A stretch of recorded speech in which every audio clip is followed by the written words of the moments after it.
Assalamualaikum warahmatullahi wabarakatuh. Alhamdulillahirrabbilalamin. Wabihi nasta'inu ala umurid dunya waddin. Wassalatu wassalamu ala ashrafil anbiya wal mursalin. Wa ala alihi wa sahbihi ajma'in, amma ba'du. Rabbi shrah li sadri wa yassir li amri wahlul 'uqdatam min lisani yafqahu qawli. Alhamdulillahirrabbilalamin. Segala puji bagi Allah yang telah memberikan kita kesehatan dan juga keselamatan sehingga kita bisa berkumpul dan melakukan ngaji psikologi online lagi bersama Ibu Nyai Haji Ismat Maula pada siang hari ini. Sholawat dan salam tak lupa tercurahkan kepada junjungan kita Nabi Muhammad SAW yang membawa kita dari zaman jahiliyah menuju zaman Islamiyah. Alhamdulillah pada siang hari ini kita telah memasuki minggu ketiga ya Bu ya, minggu ketiga dan pertemuan kelima untuk membahas pentingnya memaksimalkan masa golden age pada anak. Setelah minggu-minggu kemarin kita telah bahas masa bayi ya, pada pertemuan kali ini kita akan pindah menjadi perkembangan masa anak-anak awal. Nah, yang mana hari ini kita akan membahas mengenai bagaimana memaksimalkan keterampilan pada masa anak-anak. Kemudian bagaimana sih memaksimalkan perkembangan emosi di masa anak-anak awal ini. Terus bagaimana sih memaksimalkan perkembangan sosialisasinya. Nah, untuk lebih singkatnya mari kita langsung dengarkan saja ya penjelasan dari Ibu Nyai Haji Ismat Maula. Kepada beliau dipersilahkan. Terima kasih Mbak Hikmah. Assalamualaikum warahmatullahi wabarakatuh. Waalaikumsalam warahmatullahi wabarakatuh. Sahabat-sahabat sekalian, semoga sahabat-sahabat masih istiqomah, tetap kita sharing atau belajar bareng tentang parenting, terutama tentang pentingnya masa golden age ya. Kita kemarin sudah membahas tentang masa bayi, kita sekarang beranjak ke masa kanak-kanak. Masa kanak-kanak itu dibagi menjadi dua, ada kanak-kanak awal dan kanak-kanak akhir. Nah, yang kita fokuskan ini mungkin yang kanak-kanak awal ya, dari usia 2 sampai 6 tahun. Kemarin ketika masa bayi mungkin lebih banyak fokus ke perawatan fisik ya, secara fisiknya. Nah, masa kanak-kanak ini lebih ke pembentukan perilakunya. Jadi proses pembentukan perilakunya karena memang anak sudah mulai banyak gerak, banyak perilaku yang dilakukan ya. Kemudian pembentukan awal ini justru pada saat usia-usia ini. Jadi pengulangan atau pembentukan pada tentang perilaku atau kebiasaan atau conditioning itu biasanya yang efektif itu pada usia-usia pada kanak-kanak awal ini ya. Jadi kita lebih baik membentuk itu pada saat awal ini, pada usia-usia 2 sampai 6 tahun, karena memang ini masanya anak mulai senang mengulang-ulang perilaku ya, satu kebiasaan, apa yang dia lihat, apa yang dia dengar, apa yang dia rasakan itu akan dia ulang-ulang.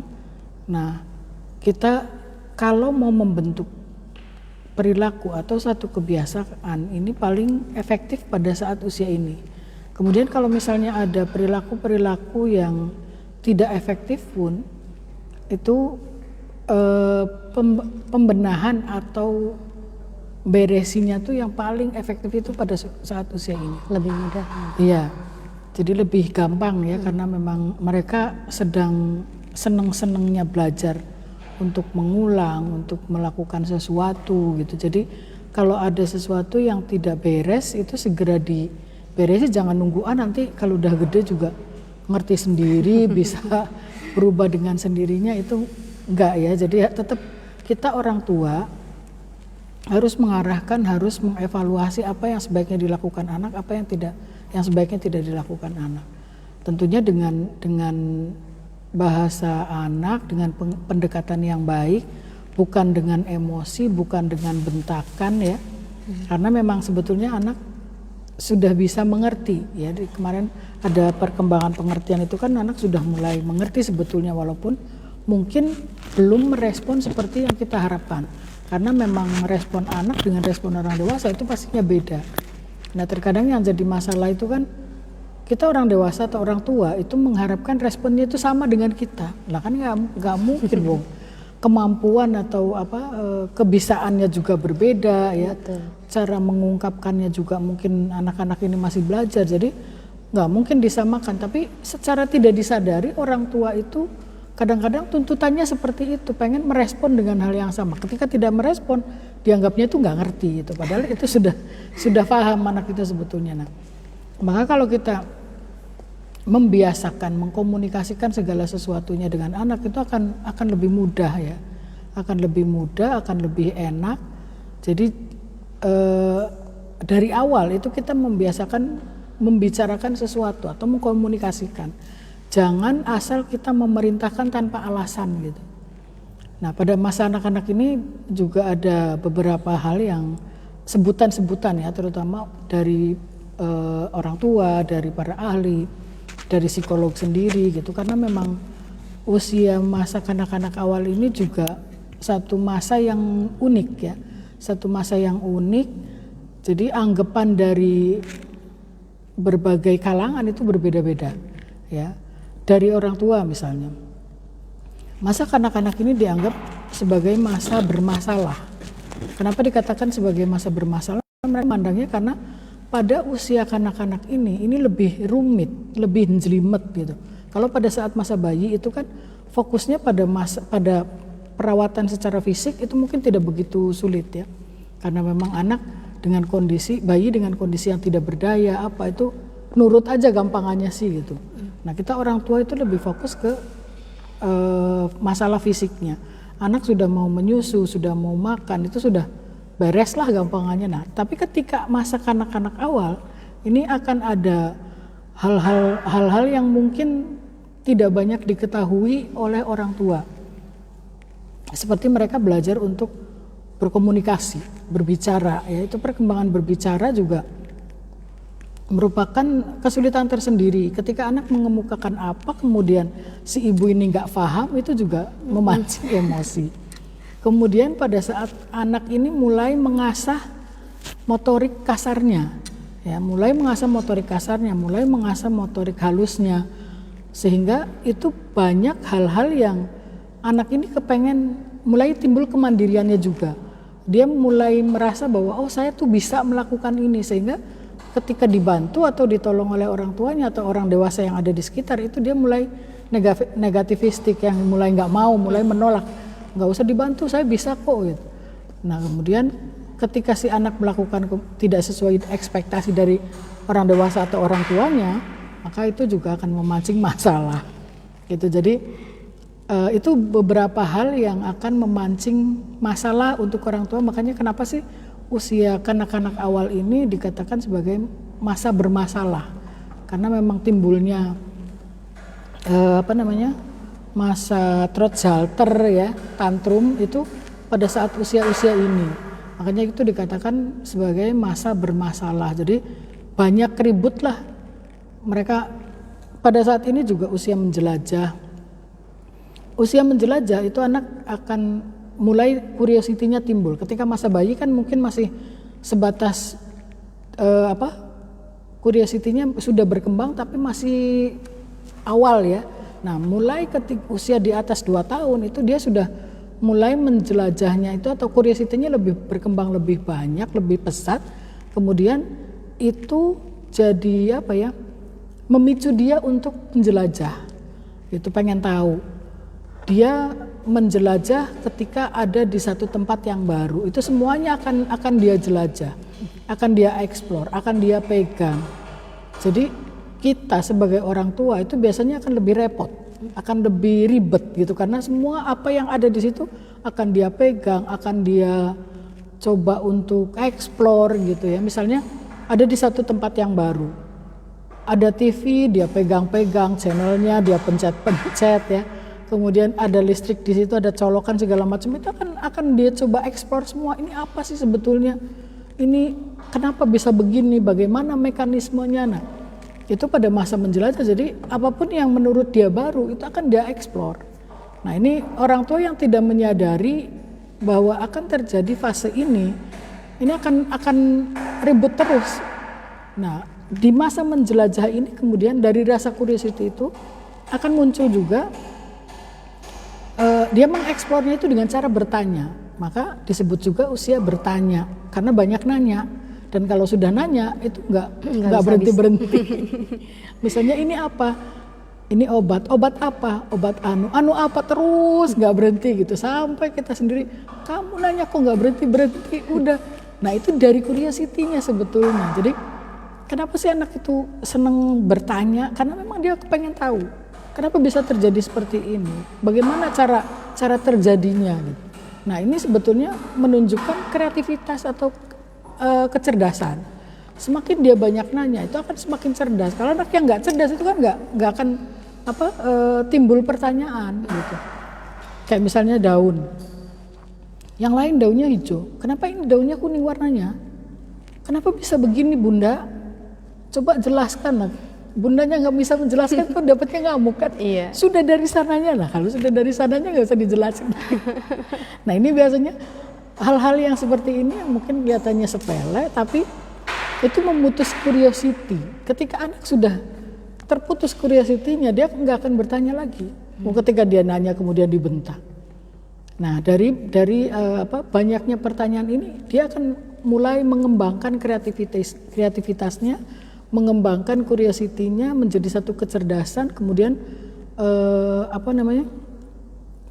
dia mulai mencari sesuatu, terus mengembangkan. Jadi kognisinya juga semakin berkembang. Ketika si anak ini dihentikan, sudah dari sananya, kemudian dengan bentakan, itu dia nggak akan bertanya lagi. Ya sudahlah, wong saya nanya juga nanti dibentak kok sama bunda gitu.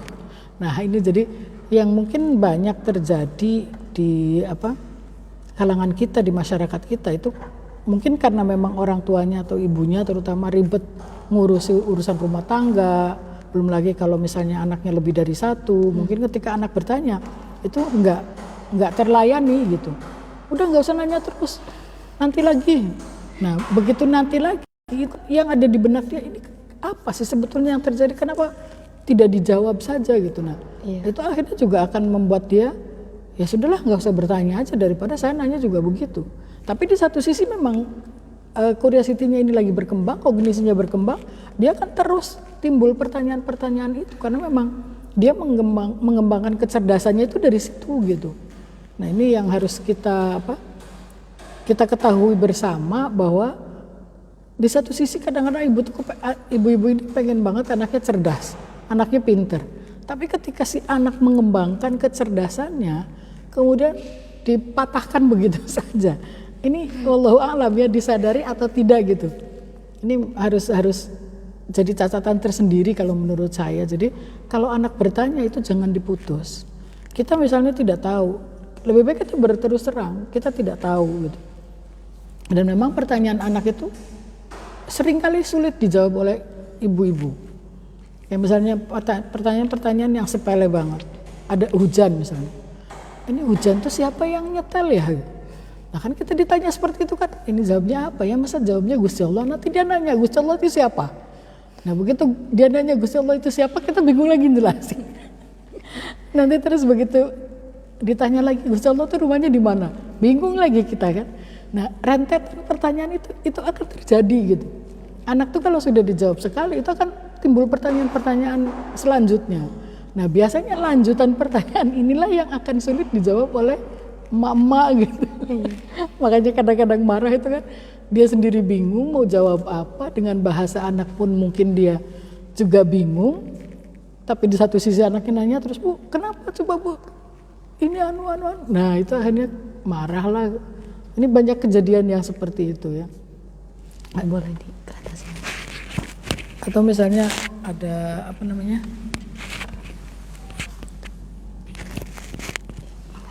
misalnya ada kayak petir misalnya.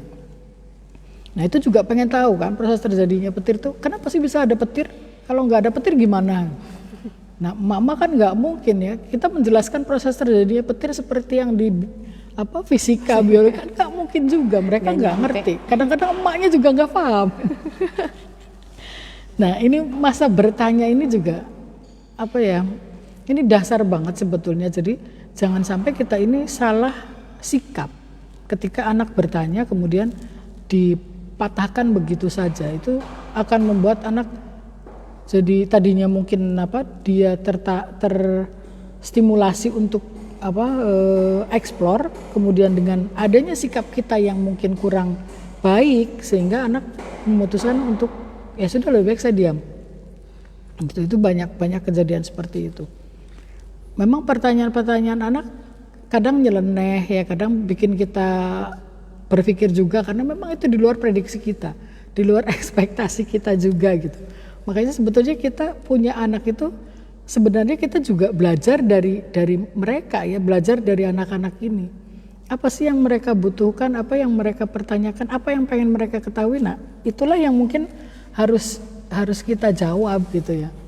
Saya sendiri juga ketika anak saya kecil itu sempat banyak kebingungan yang loh, pertanyaannya kok sampai seperti ini, kok dia detail banget, kok dia pertanyaannya ngulik banget gitu, bikin kita bingung.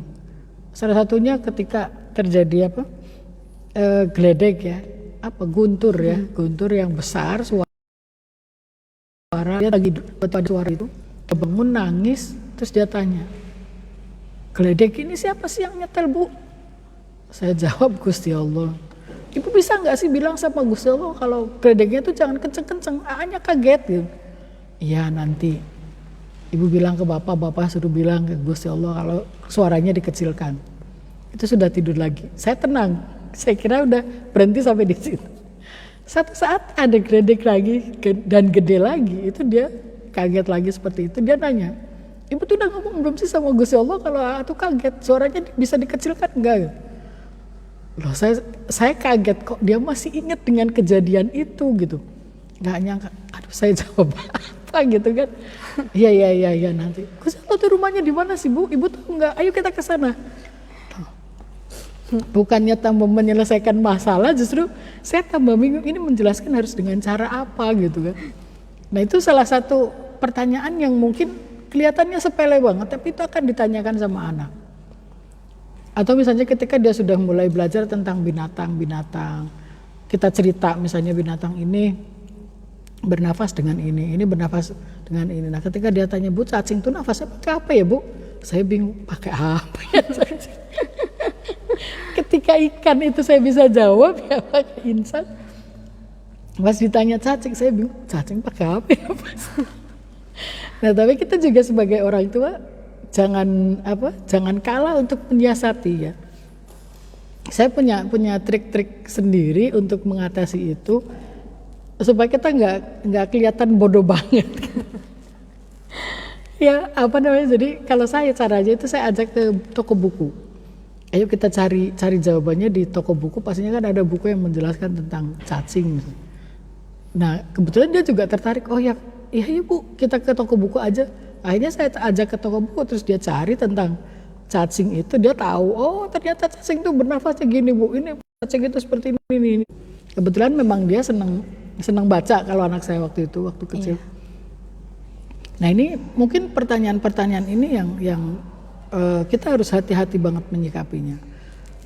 Dan banyak kejadian-kejadian yang sempat membuat jadi rame ya waktu itu. Pernah ada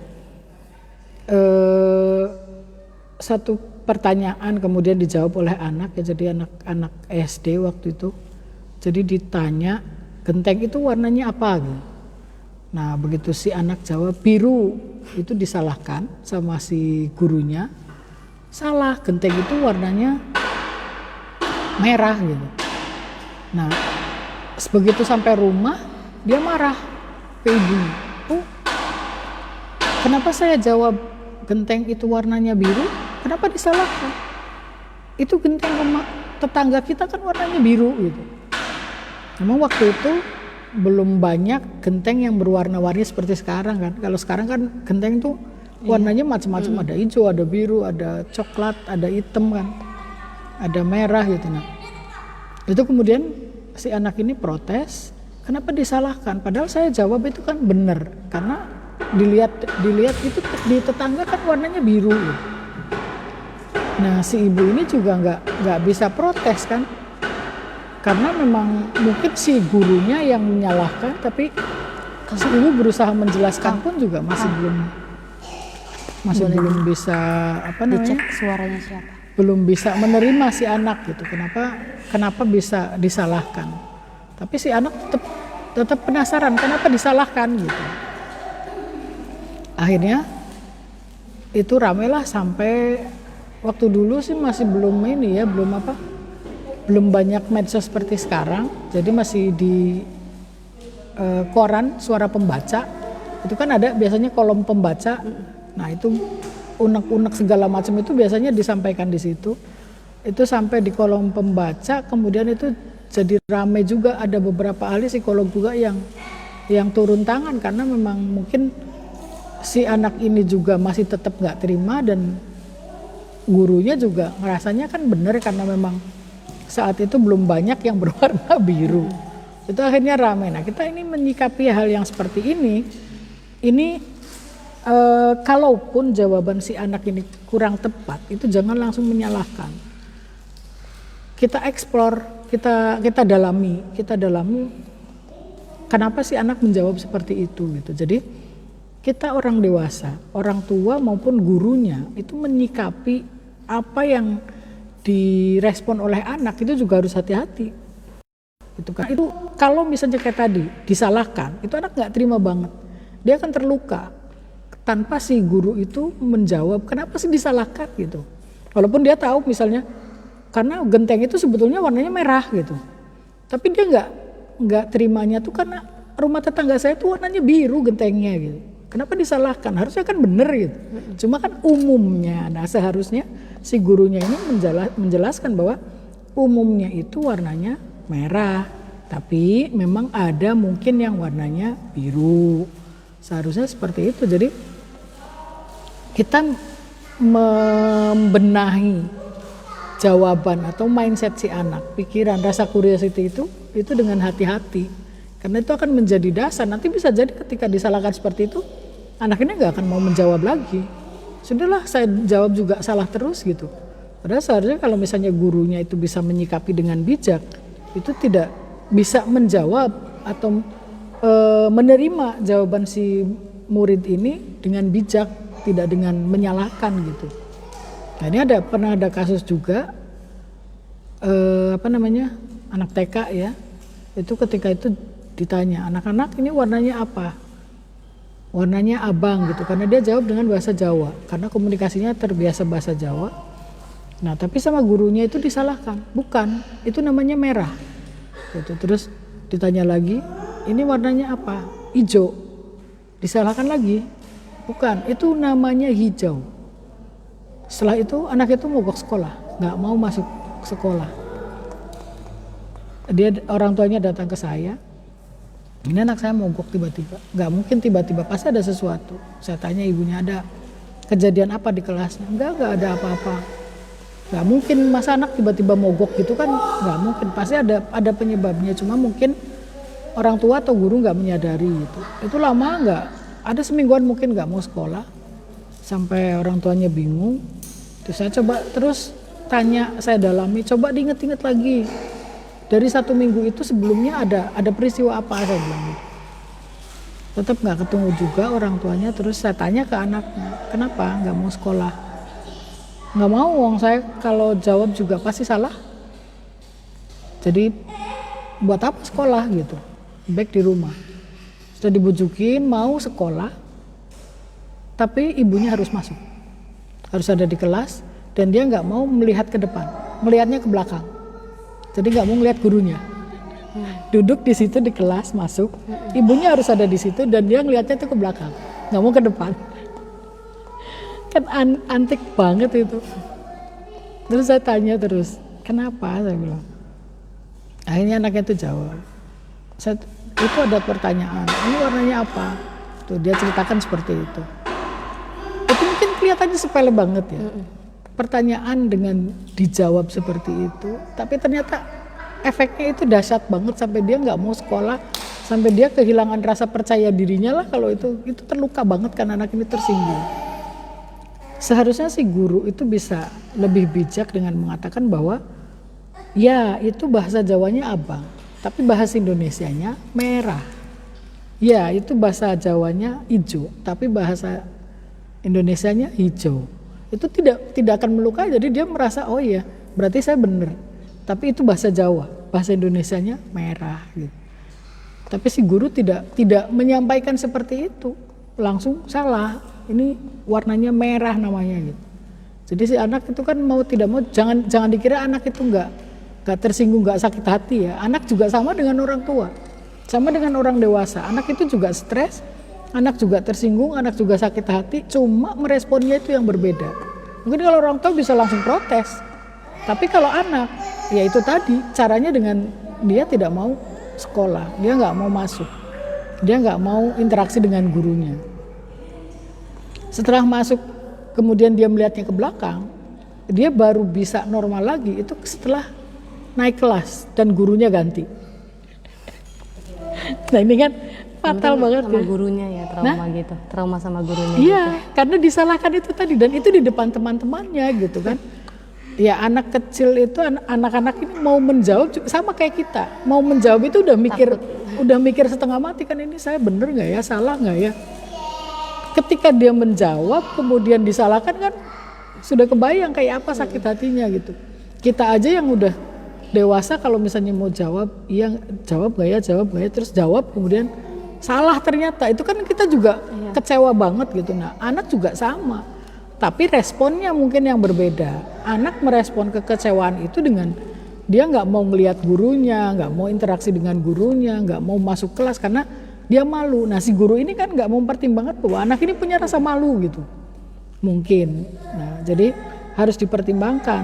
Maka kalau misalnya anak salah itu pun kita merespon atau membenarkan beresi ya, bukan membenarkan, beresinya itu harus dengan cara yang bisa diterima sama dia, harus dengan cara yang baik-baik, dengan cara yang halus gitu. Jangan sampai melukai harga dirinya, karena anak ini sudah punya harga diri.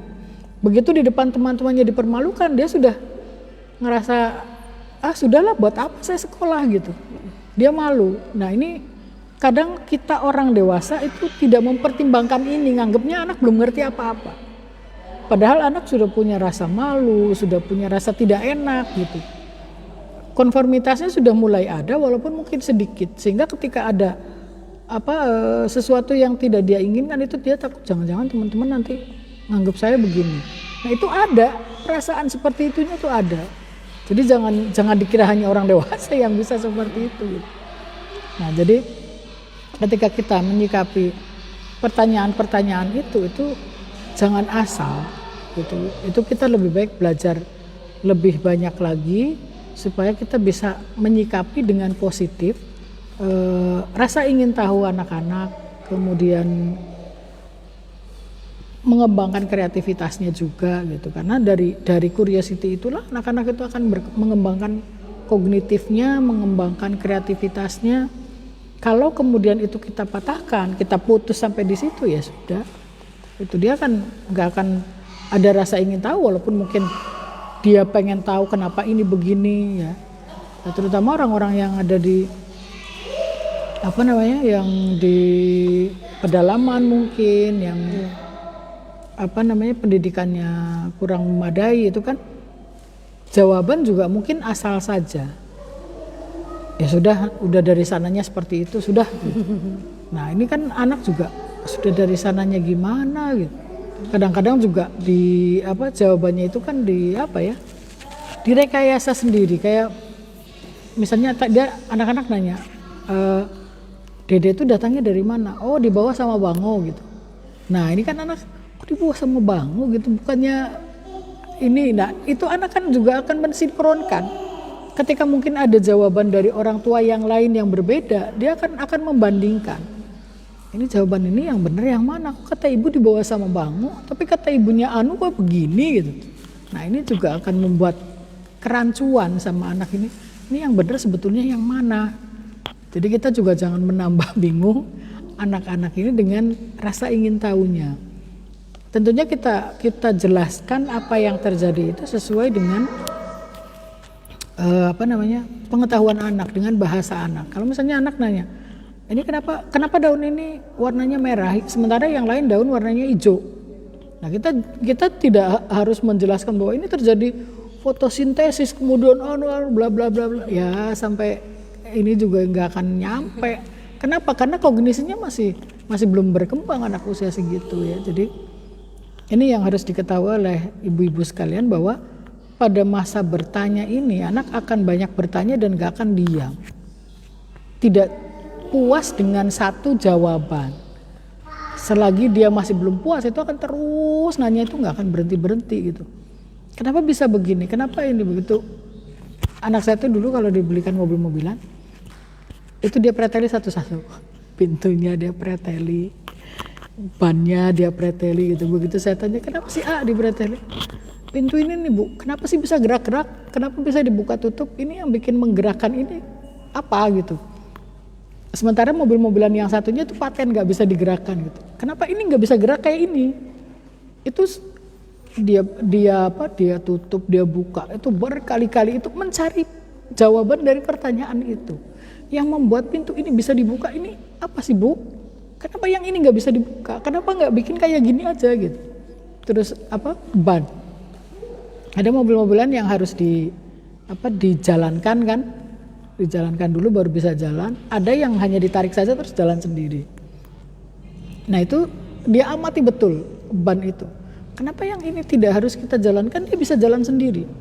Kenapa yang ini harus kita dorong baru dia jalan? Kenapa bisa begitu Bu? Dia copot bannya.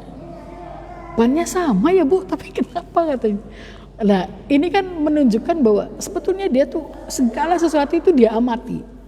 Itu cara dia untuk mencari tahu, untuk menambah kecerdasannya. Ketika kita menjawab misalnya, ban ini digerakkan oleh tenaga ini. Ini akan menggerakkan ini sehingga ketika si ban ini ditarik, itu akan jalan karena ada daya dorong dari ini misalnya. Nah, jadi cara kerjanya begitu Bu. Kalau yang ini kenapa harus dia dorong? Ini nggak ada mekanisme seperti itunya karena memang produknya berbeda. Jadi begitu ya. Jadi kenapa ini bisa jalan, kenapa ini enggak? Gitu. Nah, itu harus kita jelaskan mau tidak mau kalau kita memang pengen memuaskan anak dengan curiosity-nya. Kayak misalnya mobil-mobilan yang pakai baterai. Ketika baterainya masih penuh, itu kan jalannya kenceng. Tapi kalau baterainya sudah mulai soak, mulai berkurang ininya dayanya, itu kan pelan gitu. Kenapa kemarin masih kenceng, sekarang nggak kenceng? Kenapa kemarin lampunya bisa nyala, sekarang nggak nyala gitu? Nah itu tuh dia banting si mainan itu karena dia pikir rusak. Nah saya jelaskan ini bukan rusak, tapi baterainya yang sudah lemah. Kenapa bisa lemah? Karena baterai ini dipakai untuk menggerakkan mobil ini, untuk membuat lampu ini menyala. Itu ada energi, saya bilang ada yang harus si baterai ini lakukan. Ketika itu terus dipakai akhirnya habis ini. Terus ngisi laginya gimana? Kita ganti baterainya yang baru lagi. Berarti ini bukan rusak, tambah lambat ini bukan rusak Bu. Bukan, ini bukan rusak, tapi ini karena memang baterainya yang sudah mulai habis. Jadi ketika awal itu ya dia banting karena dia pikir rusak. Ini sudah rusak, mau nggak bisa jalan ini Bu. Nah, tapi ketika dijelaskan, jadi, nah akhirnya dia juga tahu ketika sudah mulai melambat, Bu beli baterai, ini sudah mau habis. Jadi kita juga harus memberikan solusi yang tepat guna supaya dia ini belajar dari apa yang dia alami gitu. Waktu kemarin ini problem solving juga sebetulnya ya. Jadi kayak kemarin lambat itu karena kata ibu baterainya habis, berarti sekarang lambat ini berarti baterainya harus diganti. Nah, itu dia mulai belajar dari situ, ada problem solving, ada sebab, ada akibat. Itu dia sudah bisa menghubungkan sendiri sebab akibat itu. Jadi secara tidak langsung ketika kita menjelaskan itu kita memberikan pelajaran tentang problem solving juga tanpa kita sadari gitu. Sehingga anak itu bisa menghubungkan sendiri, kalau begini nanti begini efeknya, kalau begini nanti begini. Nah itulah hebatnya manusia, uniknya anak itu seperti itu. Tapi ketika itu dipatahkan, sudah habis. Jadi itu yang harus diperhatikan ya sama sahabat-sahabat sekalian. Jadi kalau anak bertanya itu jangan dibentak, tapi jelaskan semampu kita. Ketika kita tidak mampu menjelaskan, kita coba datang ke orang yang mampu menjelaskan. Gitu. Jadi jangan dibohongi juga, misalnya itu apa gitu. Kadang-kadang kan jawabannya ngaco, nggak sesuai.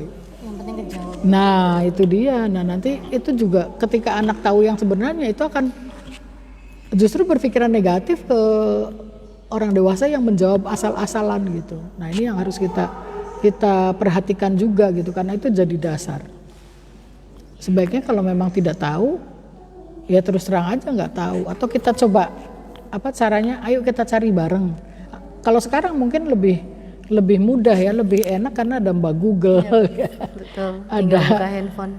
Buka buku-buku juga sekarang lebih banyak apa ya yang mengakomodir ketidaktahuan atau kesibukan kita sebagai orang tua ya, dengan membuat buku itu menjawab segala sesuatu dengan mudah, kayak cerita gitu. Saya dulu anak saya tuh seneng banget buku judulnya itu Why tentang apa saja itu, jadi menceritakan segala peristiwa, misalnya tentang terjadinya badai, terjadinya angin, terjadinya mendung, itu dengan cerita. Jadi anak tertarik, tidak dengan bahasa yang muluk-muluk tapi dengan cerita. Itu saya kalau tidak bisa menjelaskan, itu saya akan bareng-bareng membaca buku itu. Ayo coba kita baca buku itu nanti biar lebih paham. Karena memang bahasanya juga bahasa anak, jadi gampang difahami sama anak gitu. Ini sekarang sih sudah banyak banget sarana-sarana untuk sebetulnya kita nggak mematikan curiosity anak ya. Tapi ya balik lagi ke ibunya sih, mau repot sedikit apa enggak gitu. Karena memang semuanya juga butuh perjuangan ya, butuh pengorbanan, nggak mungkin nggak butuh pengorbanan. Kita mau membaca atau kita mau menyisihkan waktu gitu. Karena memang kayak mencari buku itu kan juga harus ada waktu, harus ada uang gitu. Tapi kalau misalnya tidak bisa seperti itu ya berarti kita harus mampu menjelaskan, kitanya yang harus membaca. Kenapa bisa seperti itu? Kenapa terjadi seperti itu gitu. Jadi yang namanya orang tua ya harus mau direpotkan gitu. Nah kita akan mencetak generasi yang unggul ya tentunya harus ada yang dibayarkan gitu. Kita nggak bisa, anak itu ngerti dengan sendirinya itu nggak akan. Ya tatanan sosial kayak misalnya sekarang kenapa anak-anak dari kecil itu dibiasakan untuk misalnya ketemu orang salim apa, itu kan juga bentuk pengajaran kita awal sosialisasi. Kemudian ketika ditanya, namanya siapa nak? Jawab dong sayang, ayo itu ibunya nanya misalnya. Kita kan mengenalkan bahwa ada interaksi, kita tuh butuh orang lain, ketika ditanya kita adabnya itu menjawab. Kenapa harus menjawab? Karena memang kita ada interaksi itu harus saling merespon. Kita butuh untuk satu saat misalnya kita butuh orang lain, itu dengan adanya interaksi kita akan lebih mudah. Jadi bentuk-bentuk mungkin yang tanpa kita sadari mengenalkan ke anak itu harus kita jelaskan. Itu, nah membiasakannya itu dari kecil, bukan ketika dia sudah mulai lebih besar kemudian baru kita kenalkan. Justru masa kanak-kanak ini adalah masa pembentukan. Itu makanya kenapa ibu-ibu tuh harus lebih waspada, lebih aware, lebih memanfaatkan itu, karena memang saat yang paling tepat adalah masa kanak-kanak awal ini pembentukannya. Makanya dibilang masa bermasalah ya, karena itu ada tantrum, ada masa Trotschalter. Masa Trotschalter ini masa anak-anak ini sudah mulai mengenal kemampuannya atau kebisaannya, bahwa oh saya tuh bisa melakukan apa-apa sendiri. Dia mau pakai sepatu sendiri, mau pakai baju sendiri, mau makan sendiri dengan kemampuan yang masih terbatas. Makan misalnya, disuapin nggak mau, ya ibu-ibu ya, usia segitu. Ketika dikasih sendok, mau nyendok, begitu nyendoknya bisa, mau masuk ke mulut, jatuh semua, berantakan, nyamuk gitu kan. Nah, dia merasa mampu, itu karena memang dia sudah mulai mampu memegang ya. Jadi ini keterampilan ya, saya jadi mencelok ininya ya, karena memang berkaitan. Keterampilan ini, keterampilan tangan ini juga harus kita latih. Ada motorik halus, ada motorik kasar. Kemampuan untuk memegang sesuatu yang kecil, misalnya kayak sendok, garpu atau pensil, itu menjadi dasar nantinya. Nah, kita harus mengajarkan anak akan memegang itu dengan caranya yang dia tidak tahu. Misalnya pegang sendok begini. Nah, kita harus mengubah. Nah, pegang sendok itu begini. Walaupun mungkin belum sempurna nantinya ya, ibu-ibu. Belum sempurna dia pegang, nggak seperti kita gitu. Jadi biarkan saja mau mengo si sendok itu nggak mengarah ke depan juga nggak apa-apa. Yang penting dia megangnya, ini caranya seperti ini megangnya. Latihan itu harus berkali-kali, nggak kita kasih tahu terus langsung pinter gitu. Karena memang motorik halusnya itu harus dilatih. Nah, itu harus pelan-pelan, keterampilan itu harus dia kuasai. Mungkin awal pada saat usia-usia seperti putra-putranya ibu-ibu ini kan masih motorik kasar ya, masih motorik kasar. Dia melompat, dia berlari, dia berjalan berjingkat ya, apa berjingkat tuh? Jingjit. Kemudian satu kaki, jalan satu berjalan satu kaki ya, terus keseimbangan ya, melatih keseimbangan. Ya, dia jalan di manjat-manjat juga, balok atau apa ya yang kecil. Nah, manjat seperti itu kan suka manjat-manjat, melatih keseimbangan juga. Nah, keterampilan ini juga merupakan dasar dia untuk bisa interaksi dengan lingkungan dan sosialisasi dengan temannya. Karena ketika si anak ini masih belum bisa menguasai keterampilan, itu biasanya juga akan kayak dikucilkan sama temannya. Misalnya bermain bersama anak-anak seusia ini walaupun masih bermain sejajar ya atau bermain soliter, tapi tetap sudah mulai dikenalkan kerjasama, bahwa ini bareng, ini teman kamu loh seusia, bareng mainnya gitu. Walaupun kalau kita amati dia masih belum bisa bermain bareng, di situ ada bareng tapi nggak akan kerjasama karena memang masanya masih prakelompok ya, belum berkelompok. Nanti ketika sudah SD itu baru kelompok. Nah, tapi tetap kita akan kenalkan ketika si anak melihat temannya misalnya sudah menguasai keterampilan apa, nah dia jadi termotivasi untuk bisa menguasai keterampilan yang belum dia kuasai. Kalau dia ada di rumah terus, dia nggak interaksi sama temennya, dia nggak akan tahu temennya itu sudah menguasai keterampilan yang mana. Karena dasar keterampilan ini kalau dia tidak menguasai itu dia akan tertinggal sama teman-temannya. Misalnya engklek tadi ya, kalau si anak ini tidak menguasai, dia akan jadi penonton. Yang lainnya main, dia enggak. Kenapa? Saya nggak bisa.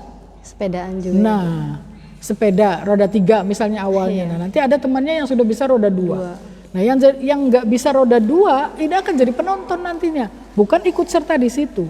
Ini juga akan membuat anak minder kadang-kadang. Nah, ini tidak disadari oleh orang tua yang seperti ini gitu, bahwa penguasaan keterampilan ini juga akan mempengaruhi anak nantinya, terutama dalam bermain dengan teman-teman sebayanya. Dan itu akan pengaruhnya ke sosialisasi, ya. Nanti pengaruh ke sosialisasi, dia jadi minder, dia nggak mau berteman sama temennya misalnya. Kenapa? Tadinya awalnya kan mungkin menurut orang tuanya mungkin temennya ini nggak mau bareng-bareng misalnya. Nah, ternyata setelah diselidiki si anak belum menguasai keterampilan yang sudah dikuasai oleh teman-temannya, sehingga dia tidak mau berbaur. Tidak mau berbaurnya itu karena dia merasa minder.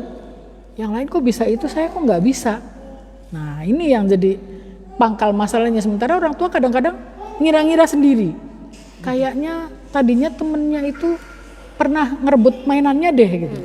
Padahal aslinya permasalahan itu mungkin bukan itu gitu. Nah, ini yang harus diwaspadai. Jadi penguasaan keterampilan kelihatannya ini kayak sepele, tapi itu sebetulnya akan jadi lingkaran yang kita, kalau tidak ada satu yang tertinggal, ini akan tugas perkembangan ke selanjutnya juga akan tertinggal gitu.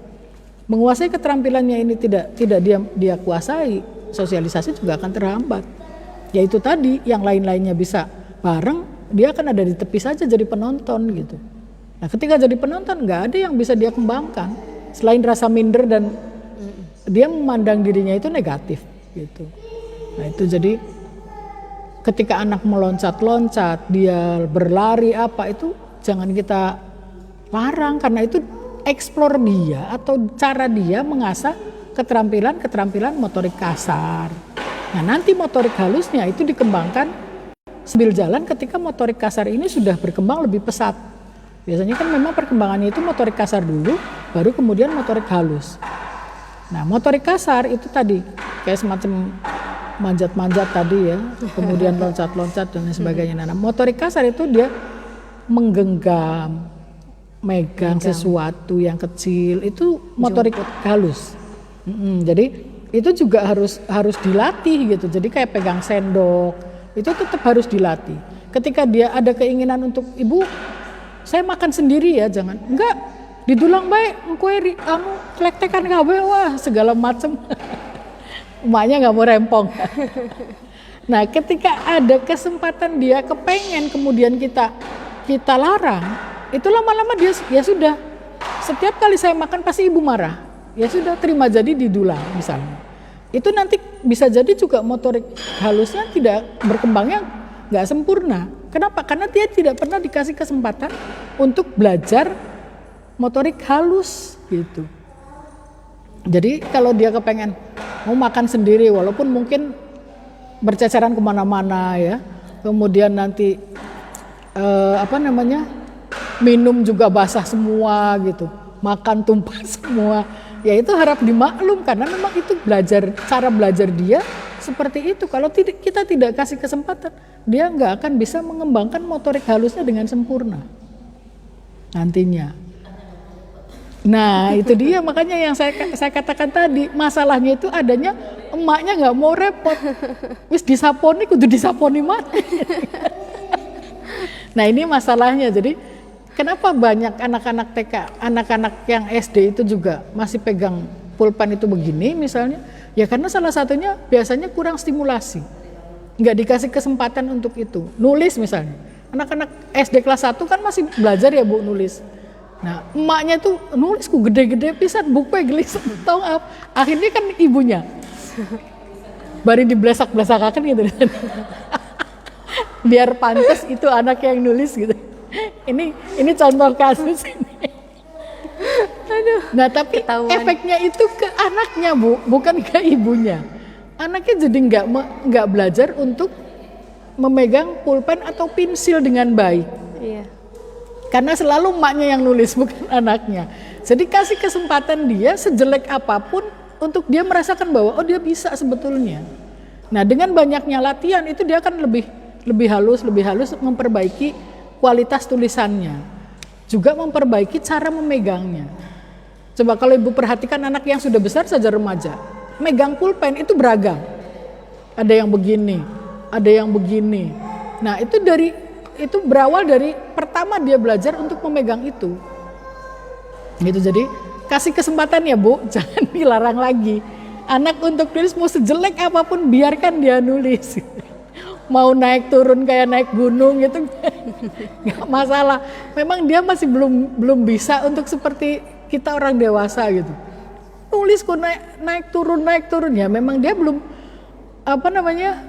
kognitifnya belum berkembang dengan sempurna sehingga dia mampunya segitu gitu. Tapi nanti dengan beranjaknya usia, dengan terus berjalannya usia itu akan semakin berkembang kognitif, itu dia akan semakin bagus. Dan kalau semakin sering latihan, keterampilannya motorik halus misalnya, itu akan semakin bagus.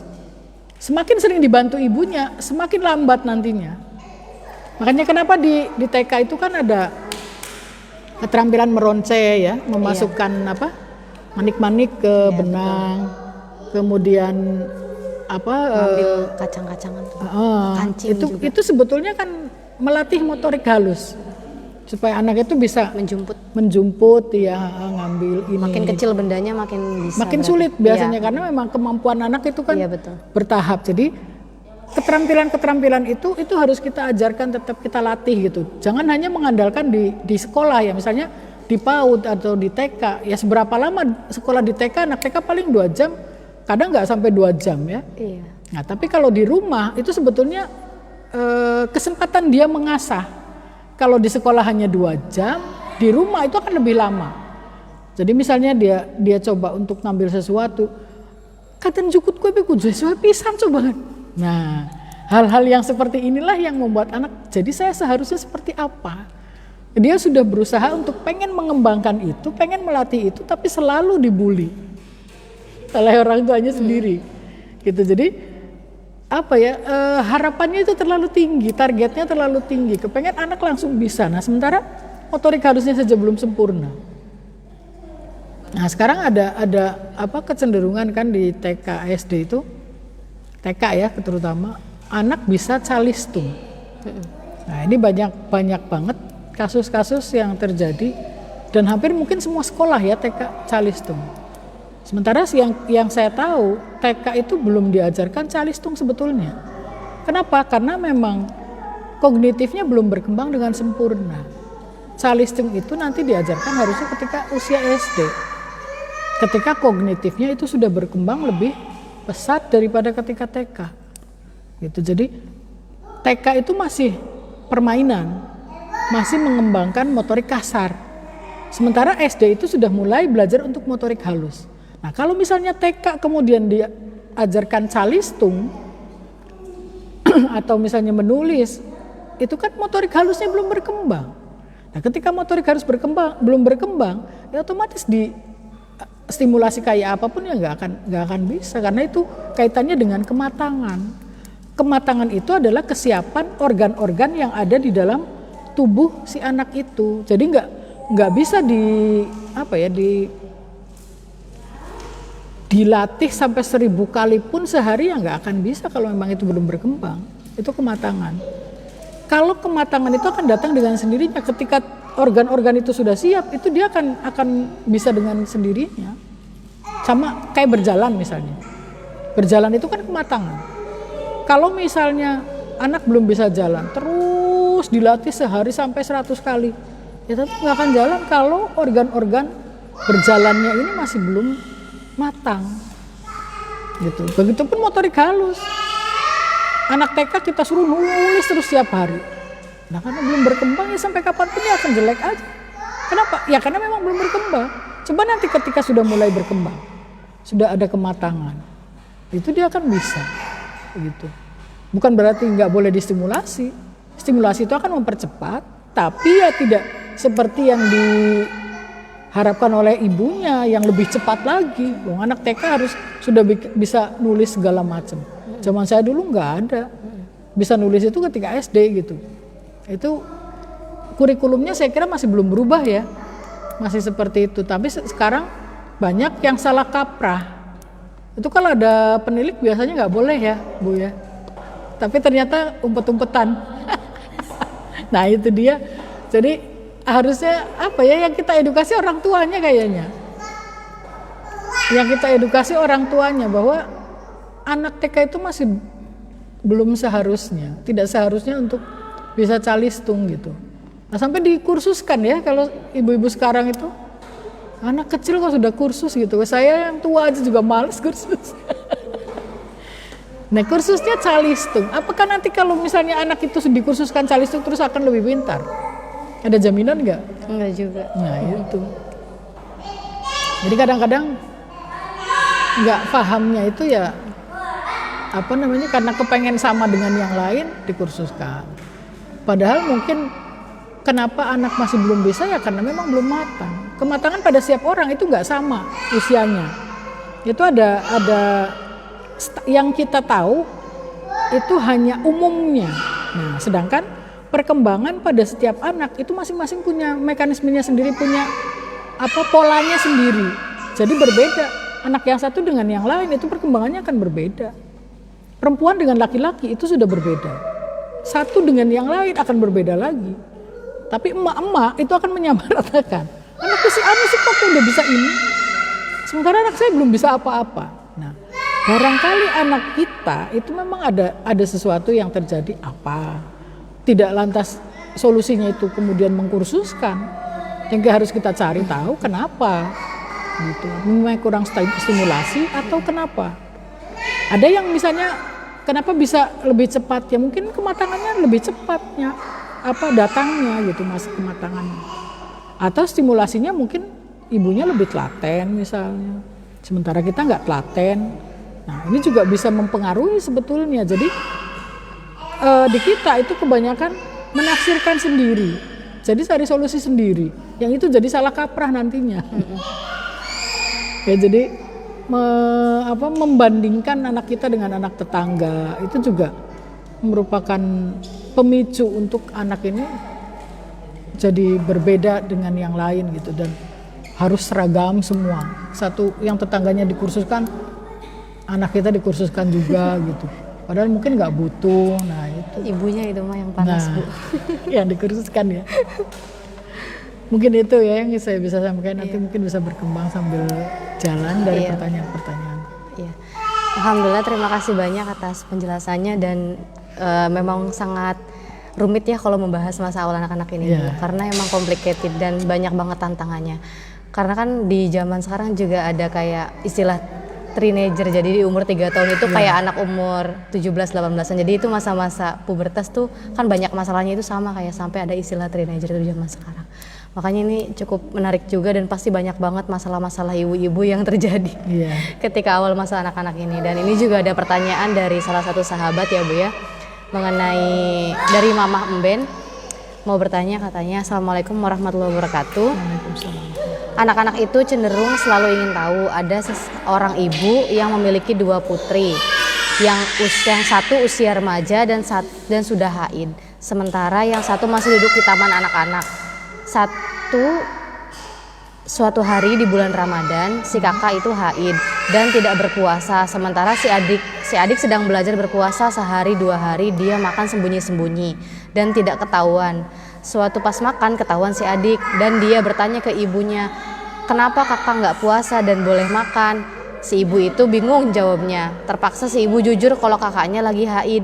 Mendengar jawaban si ibu, si adik nangis minta haid. Yang saya pengen tanyakan jawaban apa yang baik untuk pertanyaan si anak yang belum paham haid itu apa, dan menjelaskan juga seperti apa. Terima kasih. Wassalamualaikum warahmatullahi wabarakatuh. Terima kasih Mama siapa? Mama Ben. Mama Ben. Iya. Itu yang tadi saya maksudkan ya, bahwa pertanyaan-pertanyaan anak itu kan kadang di luar prediksi kita. Iya betul. Kayak kita menjelaskan haid, usia berapa tadi adiknya? Tadi itu masih anak-anak. TK ya? Enggak dulu. SD. Putri yang satu remaja dan satu. Masih kanak-kanak, nggak sebut usia Bu. Oh, nggak disebutkan. Iya. Nah ini kan mungkin belum paham ya apa arti haid, kemudian kenapa ketika haid itu si kakak boleh makan. Nah ini kita juga harus menjelaskan dengan bahasa anak-anak, bukan sesuai dengan apa yang ibunya tahu ya. Jadi haid itu mungkin jenis kelamin juga bisa. Iya. Bisa dipertimbangkan. Nanti ketika anaknya misalnya laki-laki itu akan berbeda lagi. Kenapa saya nggak haid gitu kan? Nah ini harus dijelaskan mekanismenya ya sesuai dengan bahasa anak.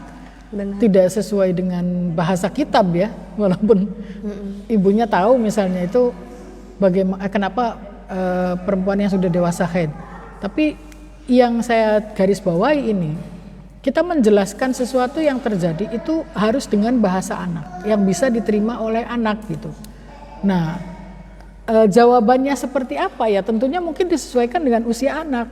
Di sini tidak menyebutkan usia, kemudian mungkin jenis kelamin juga. Jenis kelaminnya juga tidak disebutkan, makanya banyak pertimbangan-pertimbangan untuk kita bisa menjawab itu harus dengan cara apa, itu balik lagi ke kreativitas si ibu gitu. Karena memang banyak hal yang harus dipertimbangkan. Seharusnya si kakak ini juga lebih, ibunya ngomong ke kakaknya harus lebih hati-hati. Walaupun lagi menstruasi tapi tidak ceroboh untuk makan seenaknya gitu. Karena memang ada adiknya yang baru belajar. Itu akan riskan banget ketika ketahuan. Nah ternyata kan benar. Ketika ketahuan banyak timbul pertanyaan-pertanyaan yang ibunya ini nggak bisa jawab gitu. Nah ini seharusnya sebelum itu diantisipasi gitu. Memang bukan hal yang mudah ya. Saya dulu juga mengalami ketika anak saya kecil dia belajar itu. Saya pun ketika menstruasi juga nggak serta-merta itu saya kunci pintunya apa, nggak ketahuan. Karena memang saya khawatir ketika dia bertanya saya tidak bisa menjawab itu gitu. Karena memang itu harus disesuaikan dengan kognisinya anak. Kita menjelaskan secara rumit, secara rinci yang sebetulnya terjadi, anak gak akan memahami sampai sedetil itu gitu, karena memang kognisinya belum sampai ke sana, apalagi kalau masih di balita ya, itu masih belum paham untuk dijelaskan secara rinci proses terjadinya haid segala macam. Jadi bahasanya mungkin disesuaikan dengan usia anak. Kalau memang sudah memasuki SD, saya kira sudah lebih paham harusnya ya kalau SD. Tapi kalau memang masih TK ya memang kita ibunya yang harus lebih kreatif cari padanannya gitu. Tapi kalau SD saya kira sudah lebih paham lah, walaupun dengan bahasa yang sederhana. Menstruasi itu seperti apa, kemudian kenapa perempuan mengalami seperti itu, kemudian apa yang larangan-larangannya, yang boleh dan tidak bolehnya. Itu kalau SD saya kira sudah paham ya, karena kalau yang di pondok sih anak-anak usia SD itu sudah ngaji Safinah, itu sudah ada keterangannya gitu. Tapi kalau masih TK ya mungkin memang usia TK harus, katanya. Oh TK. Iya. Nah TK ya berarti harus lebih ini lagi ya, lebih kreatif ibunya cari Atau padanan. dikasih hari spesial sama Allah gitu. Nah bisa juga ya seperti itu. Nanti ada juga ada hari spesialnya kalau ya Kalau sama-sama sudah cewek gede, gitu. iya, Sama-sama kalau sudah cewek. gede nanti juga ada hari juga akan spesialnya tahu. gitu. Nah kemudian harus dijelaskan bahwa kakak ini sekarang tidak puasa bukan berarti kemudian Tapi nanti diganti. nanti gitu. ada gantinya di hari selain puasa itu kakak akan mengganti puasa yang sekarang gitu. Ya, kalau misalnya adik mau nggak puasa, berarti adik harus ganti mau nggak gitu. Karena memang itu juga harus dijelaskan konsekuensinya ya. Ketika si kakak melakukan ini kan ini ada konsekuensinya. Iya betul. Nah itu harus ada. Ini sudah bisa sebetulnya. Walaupun anak sulit menerima, tapi itu sudah bisa. Ada benang merah antara sebab akibat itu anak sudah bisa sebetulnya. Iya betul. Dengan bahasa yang sederhana ya. Tapi Jangan anak zaman sekarang lumayan cerdas. lebih cepat Iya. kalau anak sekarang Kayaknya dibanding kita bisa dulu. sedikit-sedikit Iya, gitu makanya dia sih. itu tergantung dari kreativitas ibunya untuk cari padanan untuk bisa menjelaskan dia ngerti. Ibunya juga yang tahu gimana bahasanya anaknya gitu. Nah, kan Karena beda-beda. beda-beda iya gitu. Jadi kan mungkin kalau dikasih tahu sama ibu kayak gini kan belum tentu anak ini kan pasti Paham, punya iya. hubungan bahasa sendiri sama ibunya. Nah, terus kan kecerdasan juga beda-beda. Betul. Nah, yang tahu kan ibunya. Misalnya anak yang cerdas dengan bahasa yang sederhana saja sudah ngerti. Kemudian ada timbul pertanyaan lagi. Nah, itu terus nantinya. Tapi kalau anak yang misalnya kecerdasannya biasa-biasa aja, ya mungkin nggak akan timbul pertanyaan lanjutan. Nah, itu kan bisa dengan bahasanya si ibu aja gitu. Iya. Itu ya mungkin Mama Ben ya ininya. Jadi tergantung kondisi si anak, yang lebih tahu itu ibunya. Jadi mungkin kreativitas Mama Ben mungkin yang dituntut pada saat ini gitu. Jadi menjelaskan dengan bahasa anak yang bisa dipahami sesuai dengan kognisi anak gitu. Kalau misalnya kita nggak bisa jawab, bisa nggak sih? Gimana kalau tanya ayah aja gitu? Mungkin misalnya. Boleh, atau kalau memang gimana ayahnya gitu. bisa menjelaskan Ya misalnya atau kita siapa? nggak bisa gitu, atau tanya nenek ya, gitu, atau tanya ini Boleh, yuk, nggak kita apa-apa. tanya ya. Yang penting gitu. kan kalau kita curiosity anak kagok gitu ya, terjawab. aduh Iya. nggak bisa jawab nih. Gimana kalau kita tanya nenek yuk gitu, atau Nggak gimana apa-apa. kalau Saya kita juga tanya tante pada yuk, hal-hal gitu. tertentu, kalau saya tidak bisa menjawab, saya ke bapaknya. Nggak apa-apa. Jadi Yang ada penting- kerjasama, jadi iya, ibu tuh nggak stres jawab pertanyaan anak gitu bu. betul. Jadi itu juga yang penting kita bisa menyikapi itu dan anak tidak tersinggung terputus juga, sampai ya. di situ gitu. Jadi ada pertanyaan itu bisa terjawab. Gitu. Kadang takutnya tersinggung, sakit hati gitu. Ih, Nah itu. ibu nggak mau jawab pertanyaan aku Nah, lagi. akhirnya dia gitu. nggak mau Iya, nggak mau bertanya nanya lagi. lagi. Nah, Gitu. Nggak apa-apa, iya. Iya. Ada pertanyaan lagi dari, semoga bisa menjawab ya Mama Ben, dan ada pertanyaan dari dari sahabat Leli Syukriyah Salwa, mau bertanya, Teh mau tanya bagaimana dengan anak yang nggak dipaksa banget belajar tapi dia minat belajarnya tinggi. Seperti anak saya yang kedua, saya nggak pernah memaksa untuk belajar membaca tapi saya hanya mengenalkan huruf-huruf dengan bernyanyi. Terus saya belajar mengeja dengan bernyanyi, tapi begitu dia dikenalkan dengan metode membaca, dia sudah sangat tertarik. Saya ajarkan membacalah, malah dia minta terus membaca. Tadinya saya takut ketika masuk sekolah dia udah bosan, tapi alhamdulillah tidak, malah minat belajarnya tinggi. Apakah normal anak usia 4 tahun sudah bisa membaca dan sekarang 5 tahun sudah lancar sekali seperti anak remaja? Saya sih takut dikatain orang tua yang terobsesi banget anaknya harus pintar, tapi pada kenyataannya anak saya yang kedua itu minat belajarnya tinggi. Terima kasih Bu. Terima kasih Mbak Leli ya. Memang kemampuan setiap anak kan beda-beda. Kalau memang itu tidak dipaksakan, itu tidak masalah sebetulnya. Yang bermasalah itu kan kalau yang dipaksa ya, Iya, di drill gitu. betul. Kalau tidak dipaksakan itu kemauan anak sendiri, itu nggak masalah. Meringankan orang tuanya juga. Nah itu dia, jadi kita hanya mengarahkan. Tidak diajarkan tapi dia kepengen sendiri, itu nggak masalah, itu malah lebih bagus ya. Hanya mungkin nanti yang kita khawatirkan memang ketika ada masanya, itu nanti dia akan Turun minatnya ya, Bu. Iya, Berkurang. jadi pas pada puncaknya dia jenuh, betul. ada titik jenuh, itu dia sudah malas. Yang lain mungkin baru muncul, baru mulai, dia sudah di titik jenuh. Nah itu yang kita khawatirkan, kenapa di drill atau di geber seperti itu nggak bagus, itu karena akan ada titik jenuhnya. Nah tapi kalau misalnya itu kemauannya anak sendiri, asal kita bisa mengarahkan, itu nggak masalah sebetulnya. Jadi jangan takut. Kalau memang itu minat anak sendiri, itu bagus. Kita tinggal mengarahkan, misalnya dia sudah belajar membaca, sudah bisa membaca, kita tinggal membelikan atau mengarahkan untuk buku-buku yang sesuai dengan usianya dia.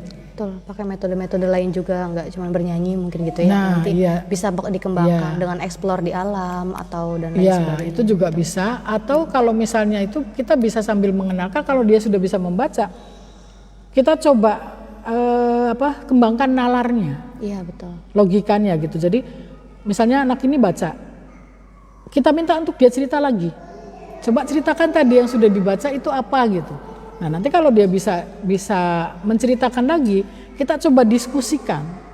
Kita coba diskusikan materi buku yang tadi dia baca. Ini ceritanya tentang apa sih Dek tadi gitu. Itu tadi tuh si kancilnya begini loh Bu, anu. Nah, sedikit kita masukkan nilai-nilai atau moral dari isi buku tadi. Menurut Adek, kalau kayak tadi si kancil nyuri timun itu gimana ya gitu. Itu kita coba masukkan. Itu tanpa dia sadari, itu dia sudah belajar gitu. Jadi kalau sudah bisa membaca, jangan hanya sekedar membaca, tapi kita coba explore untuk logikanya, dia jalan enggak gitu. Itu coba kita terus rangsang sehingga dia bisa menyambungkan sebab akibat gitu. Nanti kalau si kancilnya nggak nyuri timun gimana ya Dek? Nah itu juga nanti akan membuat dia terangsang untuk berhayal. Ketika dia membaca itu dia sudah, pastinya anak-anak itu sudah menghayalkan. Kalau misalnya nggak nyuri timun pasti dia kelaparan atau nanti dia makannya gimana ya gitu. Nah nanti kita coba pelajari nalarnya sudah jalan belum gitu logikanya. Nah ini akan meningkatkan, jadi jangan hanya sekedar baca tapi coba untuk dia bisa menceritakan. Kalau tadinya usia-usia belum bisa membaca, itu mungkin kita yang membacakan. Setelah membaca itu dia baca sendiri, tapi kita minta untuk cerita dianya, untuk memperkaya dan menstimulasi kognisinya dia juga, ya memorinya, ya logikanya gitu. Karena memang kecerdasan itu kan tidak hanya sekedar memori ya, tapi logika juga harus jalan. Nah ketika dia sudah mulai bisa menyimpulkan dari isi cerita itu kita coba sentil logikanya, jalan enggak gitu. Sebab akibatnya dia sudah bisa nyambungkan belum. Nah ini jadi kita tinggal mengarahkan, berarti kan perkembangan dia lebih cepat dari teman-temannya. Tapi bukan berarti harus, ya sudahlah dia sudah bisa membaca sudah. Kalau kita masih bisa menstimulasi kenapa tidak? Itu kita simulasi logikanya biar jalan, kemudian nanti bisa dia mengembangkan sendiri nantinya. Ketika polanya itu sudah jalan, itu dia akan bisa mengembangkan. Kalau membaca, oh ini nanti begini, oh ini nanti begini, itu akan bisa lanjut nantinya. Ya, nah itu nanti kita diskusikan. Jadi kita bisa tahu anak ini paham apa enggak yang dia baca, itu ketika dia menceritakan. Sama enggak sih maksudnya? Tidak harus dengan bahasa bukunya, bisa dengan bahasanya dia sendiri, gitu. Bahasa dia sendiri misalnya nggak apa-apa pakai bahasa Jawa, ngomong aja gitu. Nanti tinggal kita lihat inti dari cerita itu tadi apa. Nah terus kita coba tadi dari cerita itu kenapa ya si ini kok begini, kenapa si ini begini gitu. Kita coba, dia paham nggak sih dengan isi cerita itu gitu. Itu biasanya bisa. Anak-anak kalau yang ini sudah bisa ngerti. Ini tuh begini tuh karena ini tuh begini, karena si ini gitu. Apalagi kalau anak yang cerdas itu akan daya hayalnya lebih tinggi. Jadi kayak terstimulasi, dia menghayal, oh nanti kalau ini begini, ini begini. Emang anak-anak kan imajinasi. Nah itu imajinasi jadi kuat-kuat. nanti lebih kaya gitu. Betul. Eksplornya itu nggak akan sekedar dia bisa membaca saja, tapi meningkatkan imajinasi tadi, daya hayalnya itu akan terus bermain. Karena memang kreativitas itu kan berangkat dari imajinasi itu tadi nantinya. Itu bisa memperkaya kreativitasnya, kecerdasannya akan lebih apa ya, lebih komplit nantinya dari sekedar hanya membaca gitu. Jadi Mbak Leli nggak apa-apa ya kalau memang itu kemauan anaknya, kita tinggal mengarahkan. Jadi kalau sudah membaca misalnya satu buku atau satu sub cerita, coba kita eksplor untuk dia tanya bagaimana isi cerita itu, nanti apa yang bisa dia ambil dari pelajaran dari buku itu misalnya gitu. Jadi supaya ada tantangan juga nantinya. Dan kalau misalnya dia sudah menikmati membacanya, tinggal kita mengarahkan dengan berbagai macam cerita. Dari mulai cerita, misalnya cerita Nabi awalnya, kemudian cerita tentang budaya Nusantara, cerita tentang akhlak misalnya, kan sekarang seri-serinya kan banyak banget ya. Nah itu kita bisa masukkan di situ. Jadi dari keberagaman cerita itu akan membentuk pola yang berbeda dari dia. Nanti dia juga bisa banyak belajar dari situ kan kalau kita membahasnya. Tapi kalau kita nggak bahas itu nanti dia jalan sendiri gitu. Nah makanya perlu arahan dari orang tua itu, kita bertanya ke dia, apa sih yang dia dapatkan dari membaca itu gitu. Apa sekedar dia puas membaca atau ada nilai-nilai yang lain. Nah sementara kita maksudnya dia membaca itu kan supaya dia juga belajar. Misalnya tadi tentang akhlak, tentang keesaan Allah misalnya, tentang ciptaan Allah. Nah ini kita bisa eksplor dari situ. Nanti bagaimana sih dia sudah sampai mana pengertiannya gitu. Itu ya, jadi nggak masalah ya.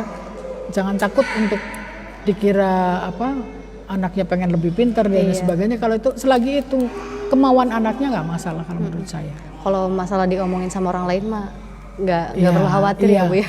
Itu sih pasti akan ada. Mau anaknya pintar mau anaknya pintar juga tetap diomongin. Tetap komentar netizen julid. Jadi abaikan saja ya Bu. Nggak bisa didengerin. Yang penting anak kita pinter gitu. Nah itu dia.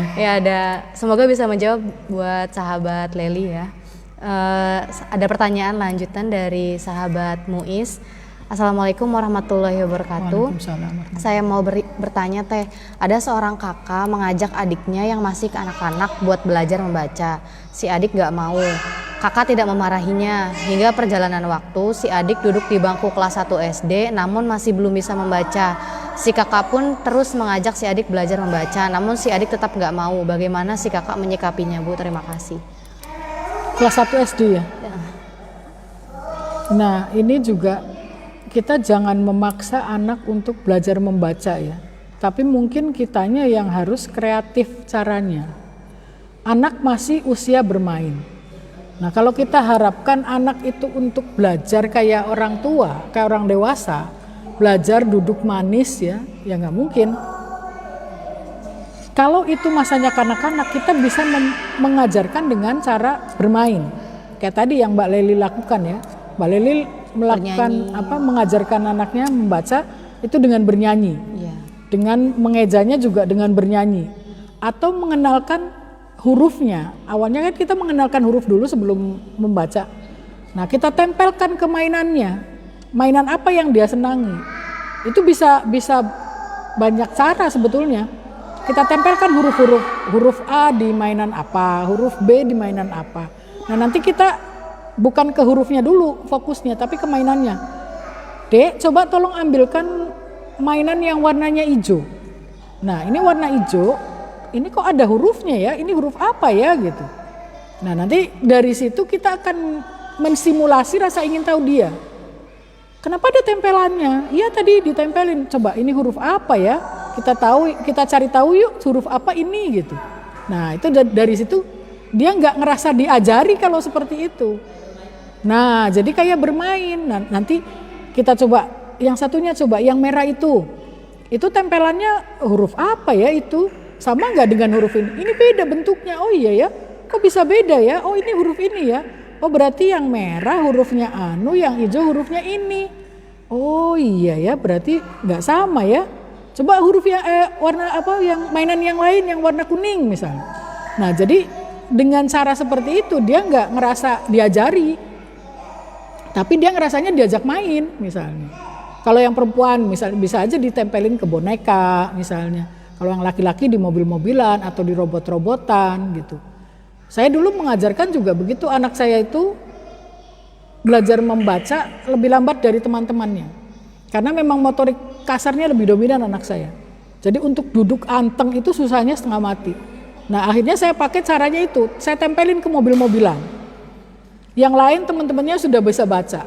Saya juga rada gimana gitu kan. Kok yang lain teman-temannya udah pada bisa baca, anak saya kok belum, kenal huruf saja belum. Akhirnya saya cari cara, saya tempelin ke mobil-mobilan itu. Ini mobil-mobilan yang warnanya merah punya siapa? Punya AA Bu. Oh punya AA, iya. Saya tempelin huruf A gitu. Terus yang hijau ini punya bapak, yang biru punya ibu. Nah terus saya mengenalkan dengan cara seperti itu. Tolong ambilkan mobil-mobilannya bapak yang warnanya hijau. Terus dia ambil. Itu ada apanya itu Bu? Oh ini namanya huruf. Ini huruf B. Oh kalau yang punya ibu hurufnya apa? Oh yang punya ibu itu hurufnya C. Nah itu baru dia. Oh beda-beda ya Bu bentuknya. Iya beda-beda. Nanti kita ini lagi ya, kita cari huruf lagi yang lainnya. Kita tempel di mainan AA yang lain. Nah itu akhirnya dia tertarik untuk belajar.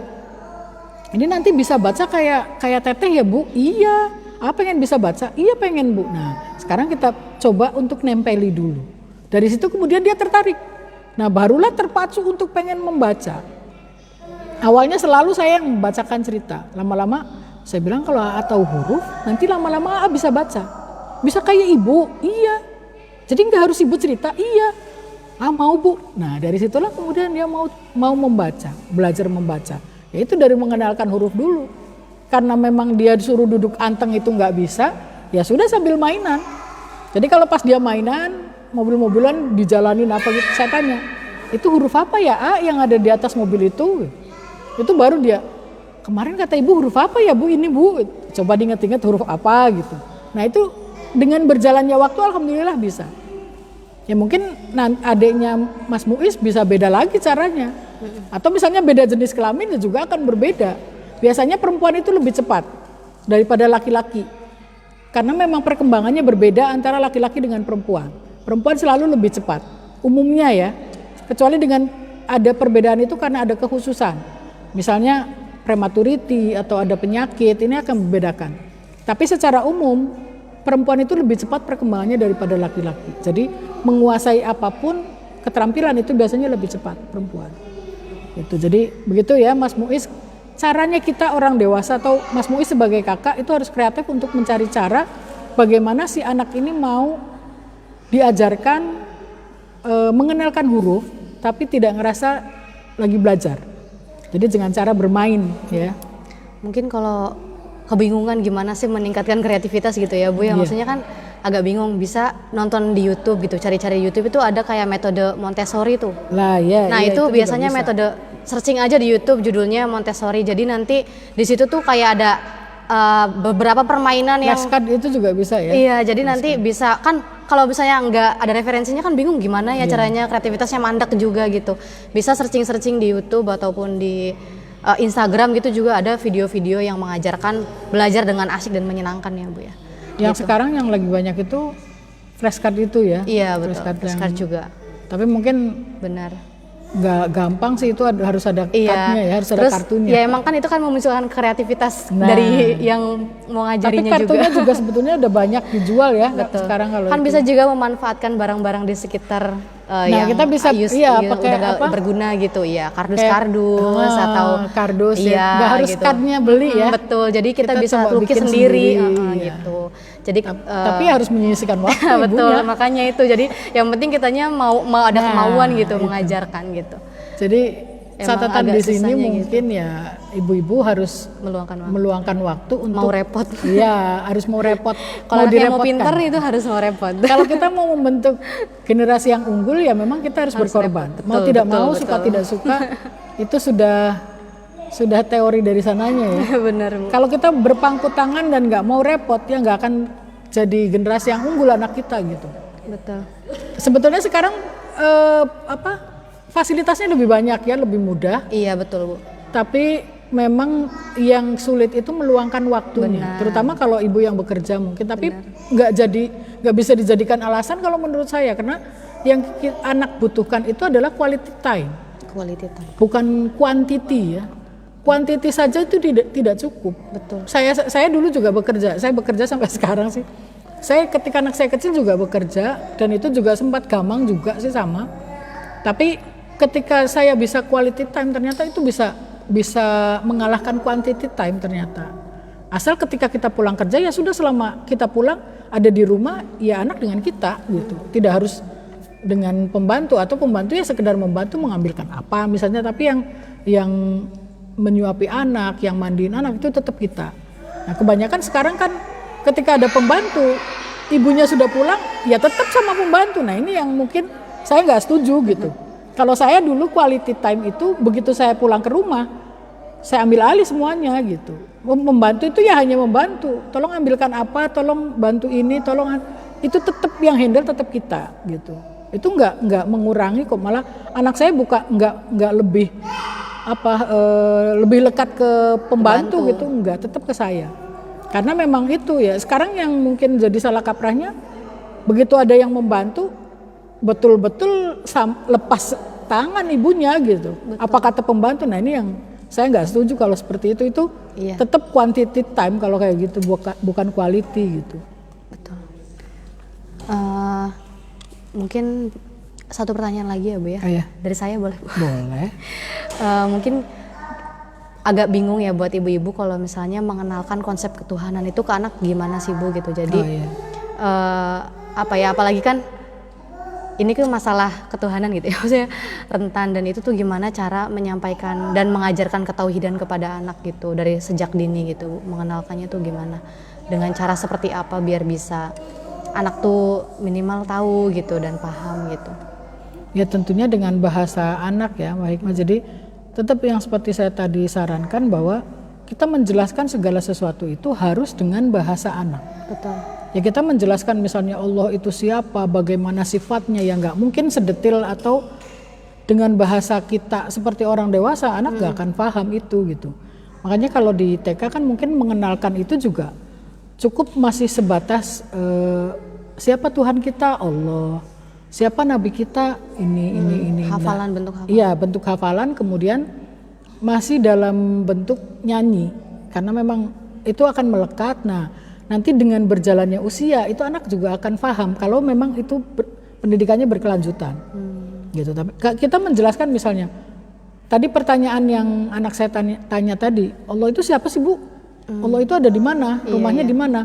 Nah saya nggak jawabannya gimana Bu? Nggak mungkin menjelaskan bahwa Allah itu yang menciptakan seluruh alam semesta, kemudian Allah itu maha besar, kan besarnya itu konsep anak juga sampai sebesar mana, siapa, sebesar mana gitu, sama bola gede mana. Nah ini kan perbandingan atau persamaannya itu antara orang dewasa dengan anak-anak kan berbeda. Benar. Makanya itu kita menjelaskan juga sesuai dengan kognisinya anak. Jadi detail banget ya kita nggak mungkin, karena nanti akan timbul pertanyaan-pertanyaan yang lebih sulit kita jawab lagi. Bukan berarti kita nggak mau ditanya, tapi nggak akan nyampe karena kognisinya belum berkembang dengan sempurna anak-anak itu gitu. Jadi tentunya dengan bahasa anak-anak kita menjelaskan ya sebatas itu yang bisa kita lakukan. Nanti ketika usianya sudah bertambah kita bisa menambah lagi hasanah pengetahuan dia dengan keterangan lebih lanjut. Pelan-pelan gitu. Iya, nggak mungkin kita misalnya menjelaskan seperti anak SD dengan TK saja itu sudah berbeda. Gitu. Kenapa? Karena memang kognisinya berbeda. Kalau kita lihat di tematik misalnya, itu kan berbeda ya, anak SD dengan TK. Kenapa ada perbedaan? Karena kognisinya yang berbeda. Jadi target-targetnya, kemudian batasan kemampuannya sampai mana itu sudah disesuaikan dengan perkembangan anak itu sendiri. Jadi kalau kita menjelaskan detail misalnya itu nggak mungkin. Kayak saya misalnya ke ponakan saya, ayo kita nyiram tanaman. Kenapa sih tanaman itu harus disiram? Nah saya bilang, ini tuh minum mereka. Oh kayak acung kan minumnya susu. Kalau tanaman minum susu juga. Kalau acung minum susu, kalau tanaman nggak minum susu. Minumnya air ini kita nyiram itu dia lagi minum. Oh kados acung gitu. Jadi dia paham kenapa harus disiram. Berarti kayak dia butuh minum susu, tanaman juga butuh gitu. Hanya bedanya dia tanyanya kan, tanaman juga minum susu kayak acung? Enggak, tanaman ini air putih saja ini yang kita siram. Kalau acung kan butuh susu, butuh air putih juga. Betul. Dia manggut-manggut. Nah, kita menjelaskan sampai prosesnya detail ya nggak mungkin karena kognisinya belum nyampe ke sana gitu. Jadi sebatas kognisi yang dia mampu saja itu kita jelaskan. Nanti bertambahnya usia kita akan tambah keterangan lagi. Pastinya pertanyaannya juga akan timbul lebih jauh lagi. Iya betul. Nanti baru timbul gitu. Kenapa bisa seperti itu? Kayak waktu kemarin pernah saya jelaskan kan. Awal maksi TK anak saya bertanya tentang Gusti Allah itu ada di mana? Siapa itu Gusti Allah? Nah, ketika sudah SD itu kemudian dia bertanya, kenapa sih Gusti Allah itu menciptakan orang itu enggak semuanya Islam? Kenapa ada yang Kristen? Kenapa ada yang Hindu? Kenapa yang ada ini? Saya juga, anak ini kok bisa bertanya sampai segitu? Kenapa sih kok tanya begitu? Kenapa orang Kristen tuh nggak harus puasa? Kenapa orang Hindu tuh nggak harus puasa? Kan juga pengen minum bu. Mereka bebas aja ngacung begini, terus sama bu gurunya boleh minum. Sementara nggak boleh, karena Muslim harus puasa katanya. Kenapa Gusti Allah tuh nggak bikin orang Islam semua biar puasa semua? Saya tuh nggak bisa jawab itu langsung. Saya mikir, ini pertanyaan ini jawabnya kayak apa ya yang bikin dia puas gitu. Nah, ya makanya. Tanya ke bapak ya saya gitu. Terus kata bapaknya, kenapa harus ke saya katanya. Saya bingung, saya cari jawaban dulu. Dibantu dulu lah saya bilang. Jawab sebisanya nanti saya baru. Jadi pertanyaan-pertanyaan itu SD kelas 4.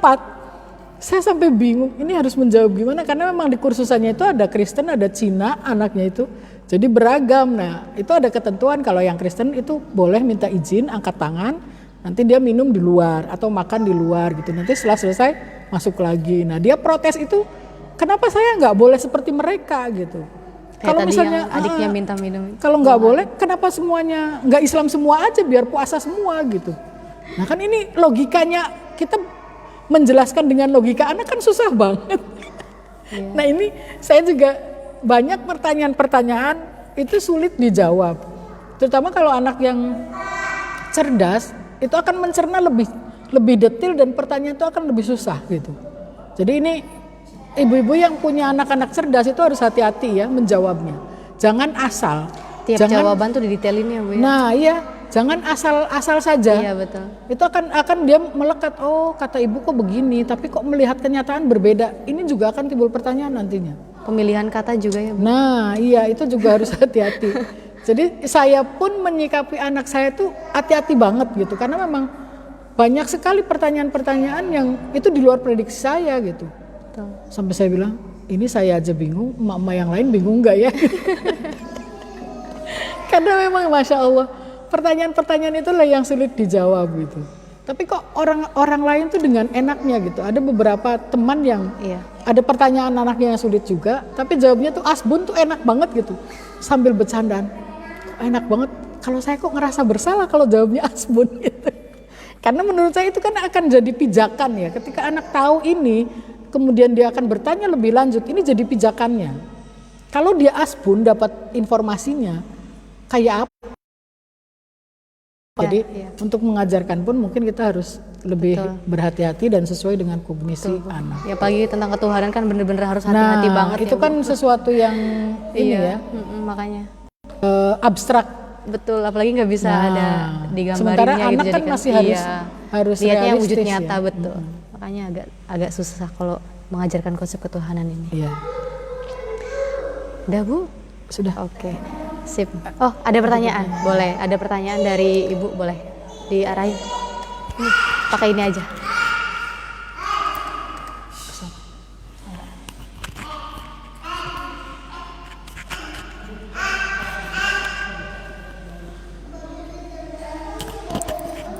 Assalamualaikum warahmatullahi wabarakatuh. Waalaikumsalam warahmatullahi. Nama saya Mahlia dari Fatayat Japura Kidul. Saya mau bertanya gini Teh, bagaimana menasehati anak tanpa menjelekkan anak lainnya? Contohnya gini, saya kan udah membiasakan anak saya kalau kencing atau pipis tuh di kamar mandi gitu ya. Iya. Lagi masih kecil dia udah nurut. Pas sudah main-main, sekarang tuh udah di mana-mana sambil berdiri gitu. Pas ketahuan saya kasih tahu. Lah, teka seni tengriku capek kula ku. Ya boten cewek dong ngoten ya. Nika mawon boten rencang kula ngoten ya. Capek kula ya boten kaya makoten.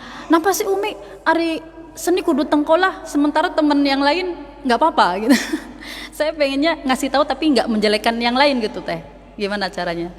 Terus satu lagi ini anaknya ibu ini tuh sampai kelas 2 masih sekolahnya masih mau ditemenin aja. Sampai kelas 2 SD ya Bu ya, MI. Gimana caranya supaya nggak ketergantungan sama mamahnya? Laki-laki perempuan Ibu S? Laki-laki. Laki-laki. Udah ya. Dah, itu aja Teh. Assalamualaikum warahmatullahi wabarakatuh. Waalaikumsalam warahmatullahi wabarakatuh. Baik, terima kasih Bu, pertanyaan yang bagus ya. Anak ini kan pada saat usia anak-anak awal ini tadi saya katakan ini usia imitasi, usia meniru.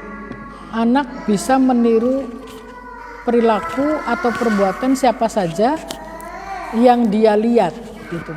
Maka kita kalau kepengen anak kita itu sesuai dengan yang kita harapkan, kita memberikan contoh yang baik. Karena anak ini imitasinya lagi tinggi-tingginya. Makanya dikatakan oleh para ahli itu masa imitasi. Gitu. Jadi apa yang dia lihat itu akan dia contoh. Nah, ibu sudah membiasakan untuk toilet training di kamar mandi, tapi ternyata di keseharian dia lihat temennya seenaknya saja gitu.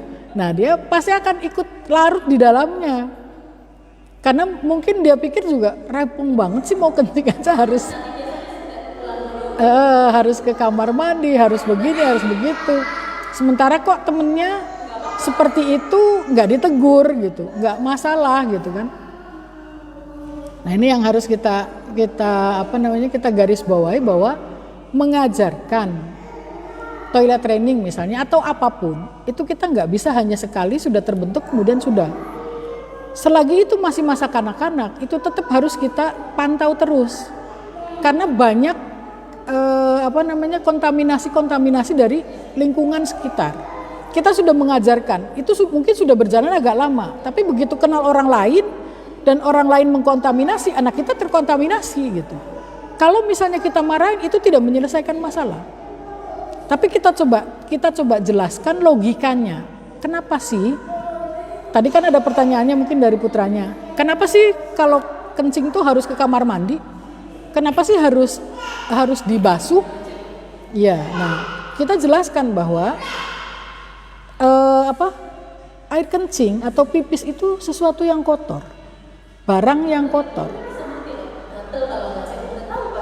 Nah itu tinggal kitanya menjelaskan berarti. Nah karena sesuatu itu kotor, kalau tidak dibasuh itu akan menimbulkan sesuatu yang jelek. Salah satunya adalah rasa gatel itu tadi. Kalau tidak dibasuh itu akan gatel. Mau nggak gatel terus kayak gitu? Karena ada sesuatu yang kotor, tapi tidak dibasuh, ya berarti kan kotorannya nempel gitu. Kalau kita ibaratkan saja misalnya mobil-mobilan, terus ada kotorannya misalnya, nggak dibasuh, itu kan kotor.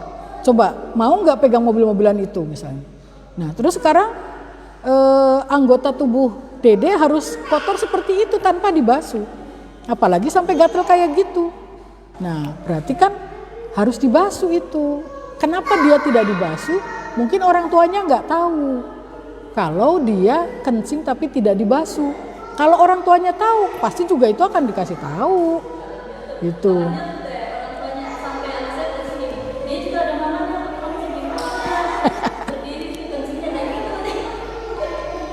Nah sekarang tinggal pinter-pinternya kita bahwa nilai-nilai itu antara kita dengan orang lain itu berbeda gitu. Jadi nah kalau misalnya dia sudah senang diceritai, misalnya kita coba cari buku cerita yang menjelaskan tentang itu. Nanti kita jelaskan bahwa tuh kan ternyata adabnya kencing itu harus begini. Walaupun dia begitu ya sudah, itu biarkan, mungkin nggak paham. Tapi yang jelas Dede harus begini, harus bersih. Kalau nggak bersih nanti gatel, nanti kotorannya nempel terus. Masa mau nempel terus, nanti nempel di celana, nempel di baju, nanti gatelnya kemana-mana loh gitu. Nah, itu biasanya anak lebih bisa nerima, apalagi dengan ada buku cerita yang menjelaskan lebih detail, misalnya kenapa sih kita harus bersuci. Nah itu bisa jadi sarananya gitu. Memang gampang susah ya menjelaskan seperti itu ke anak itu gitu. Tapi kitanya juga jangan kurang-kurang kreatif untuk bisa terus istiqomah mengajarkan nilai-nilai ke anak gitu. Itu ya Bu. Nah yang anak kelas 2 SD ya masih harus ditemenin. Itu waktu TK juga nggak pernah lepas. Oh, ada peristiwa apa sebelumnya yang membuat dia, pernah nggak Ibu nanya kenapa sih mamanya harus ikut, ibunya harus ikut?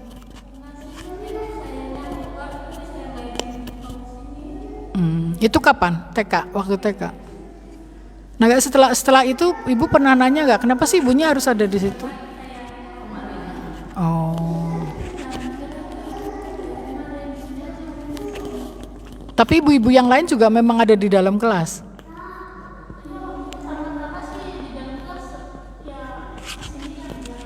Biasanya kan TK itu awal-awal aja, nggak sampai 1 bulan juga nggak sampai ya Bu ya. Lah makanya kan itu ada apa? Jadi waktu TK seharusnya misalnya seminggu atau 2 minggu lah, atau 1 bulan itu masih kita bisa tolerir ya. Iya. Tapi kalau lebih dari itu ya ada apa? Makanya kita tanya harusnya ke anaknya. Kenapa gitu? Nah kelas 2 SD sekarang ibunya masih harus masuk. Sama gurunya boleh? Iya.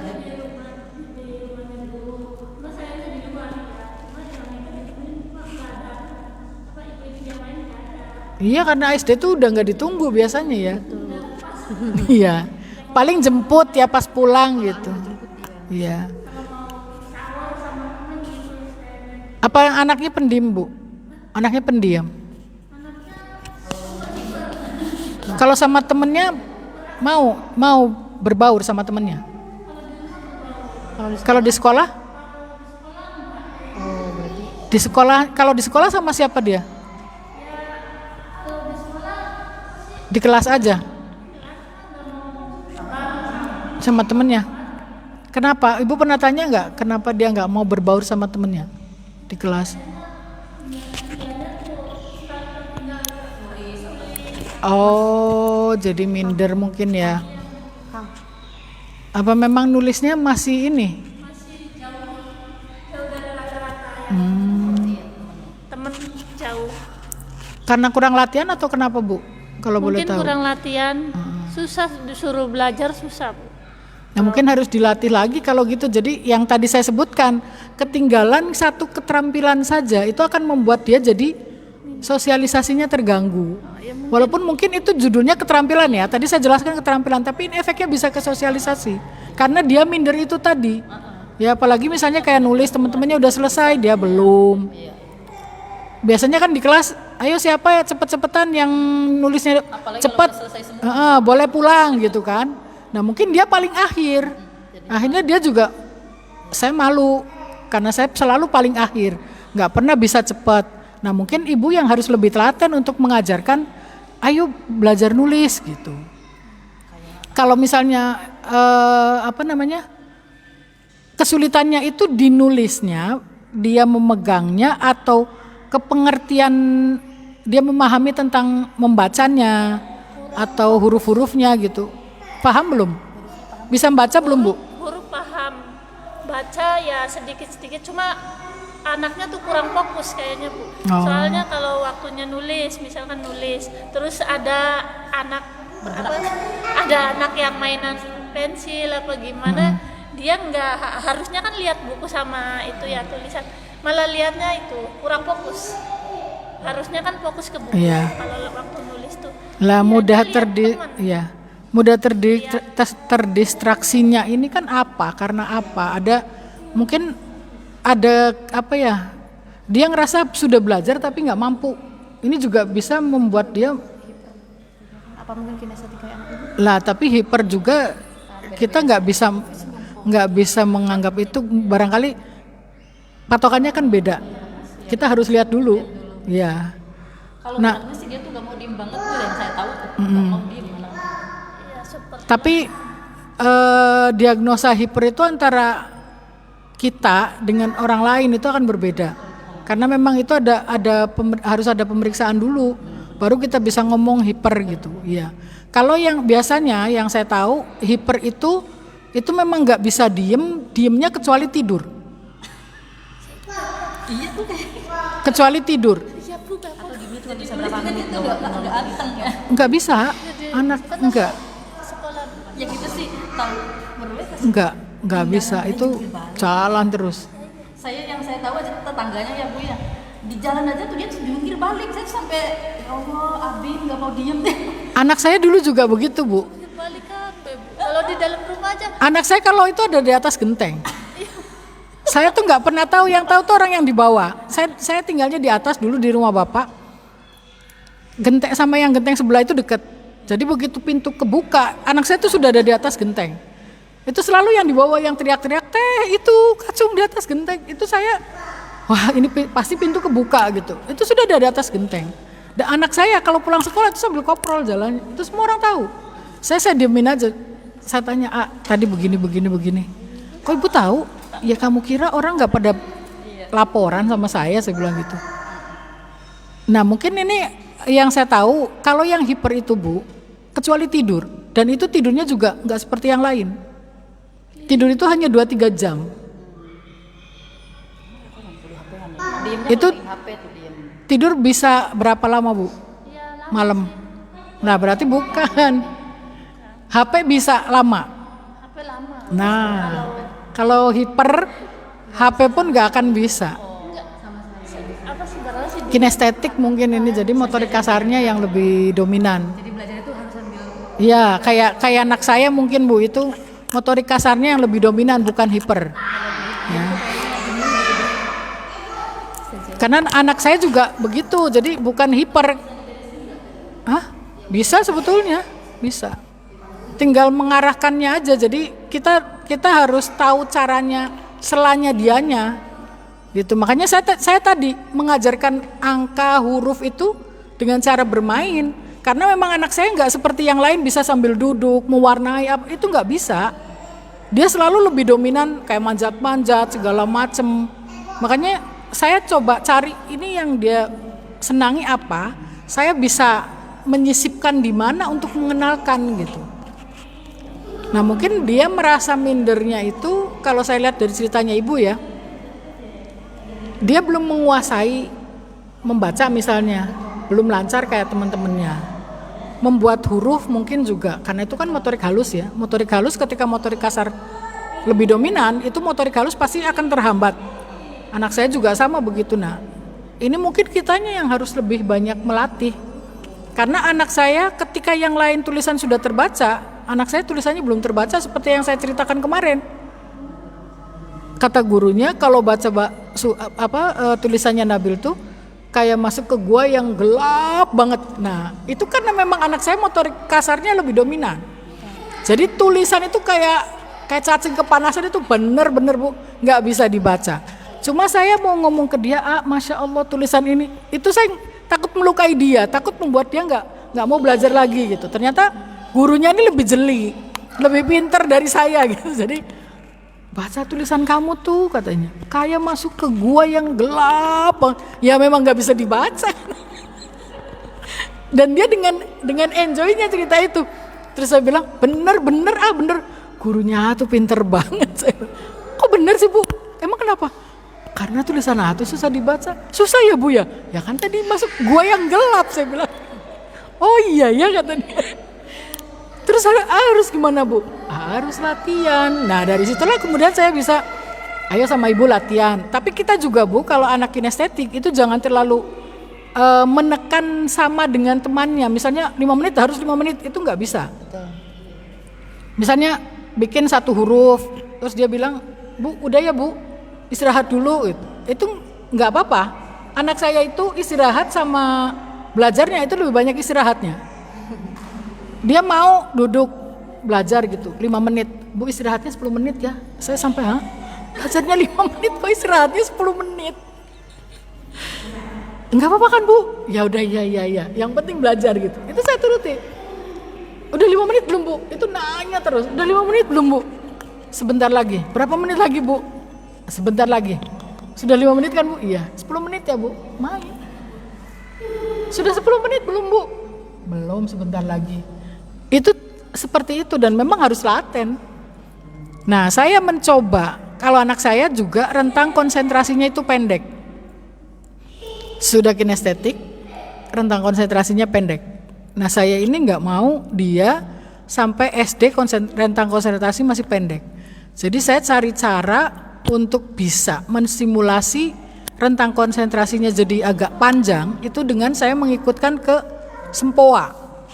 Jadi dulu dia ikut Sempoa itu bukan karena saya pengen dia pintar matematika, enggak, tapi untuk mensimulasi rentang konsentrasi supaya lebih panjang. Tahu Sempoa ya Bu? Nah itu saya ikutkan itu.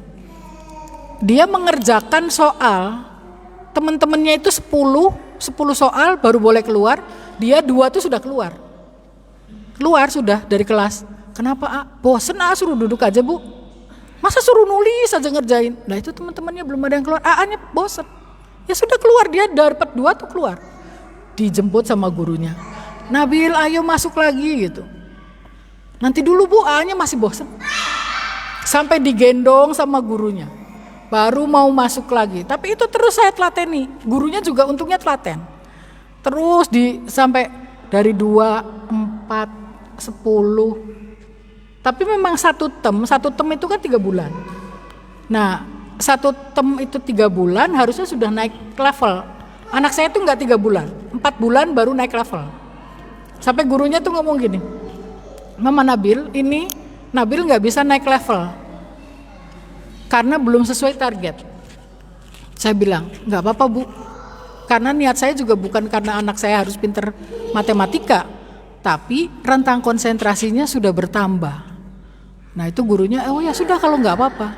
Jadi saya lanjut, 4 bulan baru bisa naik level anak saya. Tapi itu dari 2 keluar, kemudian dia ikut olimpiade.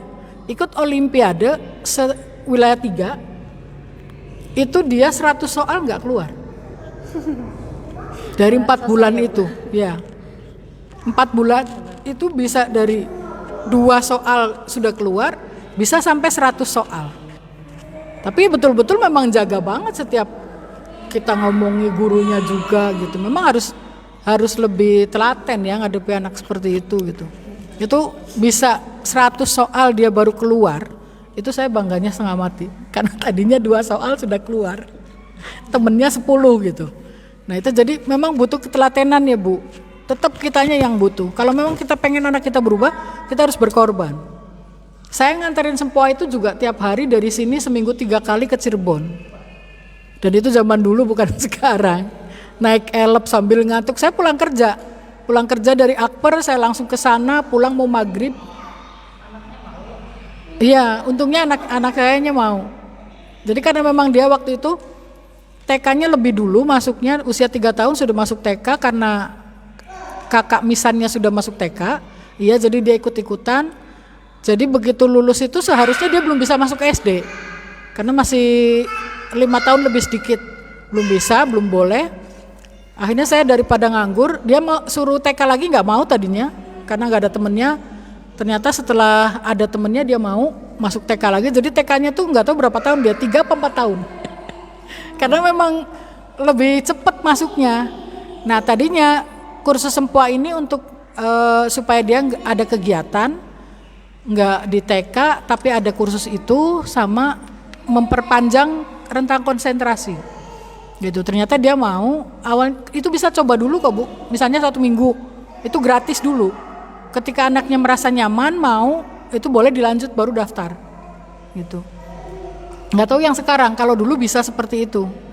Jadi alhamdulillah sekarang juga bisa lebih lama daripada yang awal. Makanya saya target ke anak itu nggak akan setinggi teman-temannya gitu. Tapi kalau sekarang sudah bisa menyesuaikan dia, jadi cuma mungkin BT-nya lebih cepat dari teman-temannya. Dikit-dikit sudah ibu udah bete, ya sudah. Mau gimana lagi, karena memang dulu ada riwayat rentang konsentrasinya pendek gitu. Jadi harus sabar ya Bu ya. Insya Allah bisa kok Bu, asal kitanya memang sabar. Semuanya harus dengan sabar dan istiqomah. Insya Allah ya, itu saya sudah melakukan itu, saya sudah ngalami yang seperti yang Ibu alami, tapi alhamdulillah dengan kesabaran dan keistiqomahan semuanya bisa teratasi. Belum ada kata terlambat Bu, masih bisa. Tinggal ibunya terus menstimulasi dia, mengkreasikan cara supaya dia nggak ngerasa harus belajar gitu. Bisa dengan nyanyi misalnya, atau kalau dia mau HP-an bisa, coba cari YouTube yang untuk tutorial itu. Insya Allah bisa. Sekarang banyak sarana sebetulnya ya. Gitu. Mungkin itu yang bisa saya sampaikan. Ibu mau nanya, penasaran ya Bu ya? Iya silakan. Soalnya agak menarik juga. Nah, waktu anaknya ini nggak bisa di kelas Bu, itu kan misalnya nggak bisa nulis nih, ketinggalan sama teman-temannya, itu manggil ibu buat bantuin nyelesain nggak? Iya, dan datang buat membantuin. Nah, mungkin itu yang nggak bisa lepas. Jadi karena ibunya ini buat jadi, nah jadi pelariannya berarti ya. ini makanya Ibu Isma bilang yang berarti yang perlu ditingkatkan keterampilannya dia dulu. Jadi ketika nanti anak udah bisa, dia nggak akan bergantung lagi dengan ibu. Jadi kalau ibu ingin anaknya ini nggak ditemenin lagi sampai sekarang gitu misalnya, ya anaknya dibisain dulu. Jadi kalau anak Jangan ini udah dibantu, bisa, betul. Jadi semakin dibantu dia akan semakin bergantung. Tergantung ke ibunya. Betul. Jadi ketika nanti udah bisa pun kan pasti lepasnya juga agak sulit. Nanti ketika anak udah bisa ngerjain sendiri, udah nggak bergantung sama ibu juga mundurnya pelan-pelan. Jadi jangan langsung nggak itu. Jadi misalnya tadinya nungguinnya di luar kelas, di dalam kelas, terus nanti besoknya di luar kelas, ya. di pintu terus di luar kelas, terus di gerbang, terus di rumahnya sekolah. Jadi kayak gitu. Nah misalnya nungguinnya dari sampai istirahat, terus nanti besok mah sampai jam berapa gitu, atau nungguinnya sejam terus 2 jam kayak gitu. Sejam terus 30 menit kayak gitu. Jadi makin pendek gitu Bu. Jadi ketika nanti anak udah bisa pun ibu mundurnya pelan-pelan gitu biar nggak kaget anaknya. Berarti yang diutamain sekarang tuh ibu bisain dulu anaknya biar nggak bergantung dulu sama ibu gitu. Ketika nanti latihan nulis ya. Betul, kalau anaknya udah bisa mah nggak akan ditungguin sama ibu, karena dia bergantung banget karena ibunya selalu bantuin ketika dia nggak bisa gitu.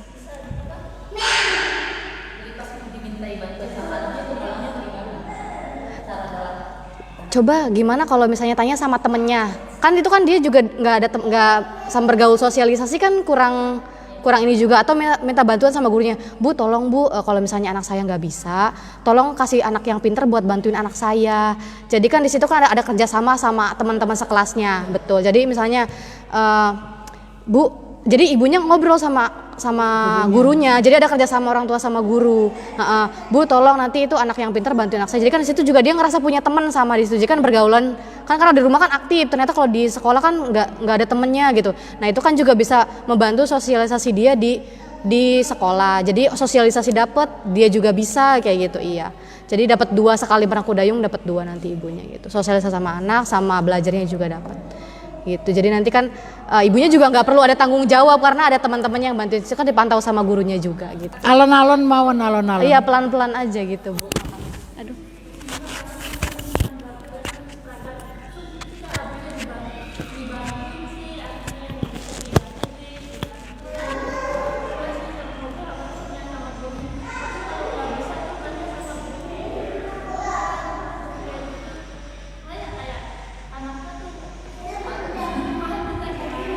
Kalau enggak, kan kalau itu dia yang ngajuin ya. Kalau kayak gitu kan malu anaknya. Kalau enggak gurunya yang langsung datang, gimana? Ada yang bisa dibantuin enggak gitu. Terus atau teman-teman yang langsung datang. Siapa namanya anaknya? Abi. Nabil, gimana? Ada yang udah belum gitu. Apa sing durung gitu. nyengki deket-deket tahu ya sih gitu. Pribensi kan ada komunikasi gitu. Jadi kalau dia yang ngajuin kan, kalau ibunya nyuruh itu kan sulit gitu. Kalau misalnya emang anak yang nyamperin atau guru yang nyamperin kan dia nggak akan malu gitu. Terus kan nanti pelan-pelan juga bertahap sih Bu gitu, bertahap. Paling berarti kerjasama dulu sama gurunya, Bu, tolong mau dibantu anak saya tuh gitu, mau kerjasama, kira-kira nanti bisa nggak gitu. Gitu Bu, gimana? Insya Allah bisa kok Bu. Iya Bu, bisa. Insya Allah. Yang penting ibunya jangan terlibat terus. Jadi kira-kira anak tuh bisa nyelesain masalahnya sendiri gitu. Jangan selalu dibantu ketika anak sulit itu gitu. Jadi ibunya harus kuat-kuat gitu. Jadi jangan kitanya yang kasihan memotivasi. gitu, iya. Ayo, kitanya Harus yang tahan, Bu, memotivasi. harus tahan. Ayo dicoba, bisa kok, bisa gitu.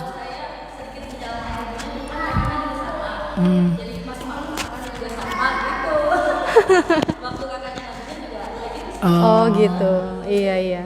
Berarti emang yang ibunya yang harus Tega, dijauhin, harus betul, tega tegas, Bu, Bu, harus tegas. tega.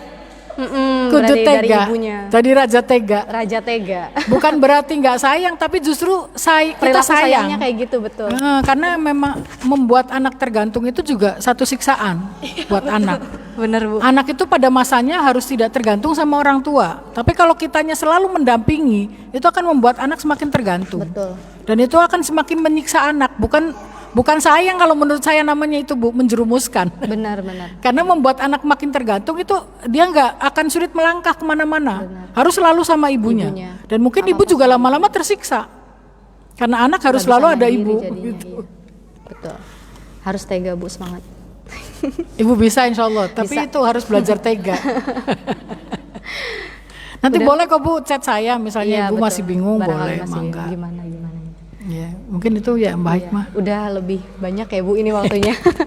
Cukup menarik dan banyak banget dari sahabat-sahabat yang penasaran mengenai masalah dan menceritakan banyak challenge-nya di di masa kanak-kanak awal ini ya, dalam menghadapi anak-anak ini ya Bu. Alhamdulillah, mungkin karena udah lewat banyak waktunya. Terima kasih atas perhatian dan juga istiqomahannya dalam mendengarkan ngaji psikologi kita hari ini, dan terima kasih kepada sahabat-sahabat apresiator di sini yang udah hadir, dan juga kepada ibunya Haji Ismatul Maula juga terima kasih atas penyampaiannya. Dan besok itu akan bahasan lanjutan mengenai perkembangan bermain di masa anak-anak awal, mengenai perkembangan pengertiannya dan perkembangan moralnya. Semoga sahabat-sahabat Fatayat semua bisa hadir dan mengikuti kembali ngaji kita pada besok ya, pukul 13.30 seperti biasa. Akhir kata langsung akhiri aja ya Bu ya. Oke. Wallahul muwaffiq ila aqwamit thoriq. Wassalamualaikum warahmatullahi wabarakatuh. Terima kasih banyak.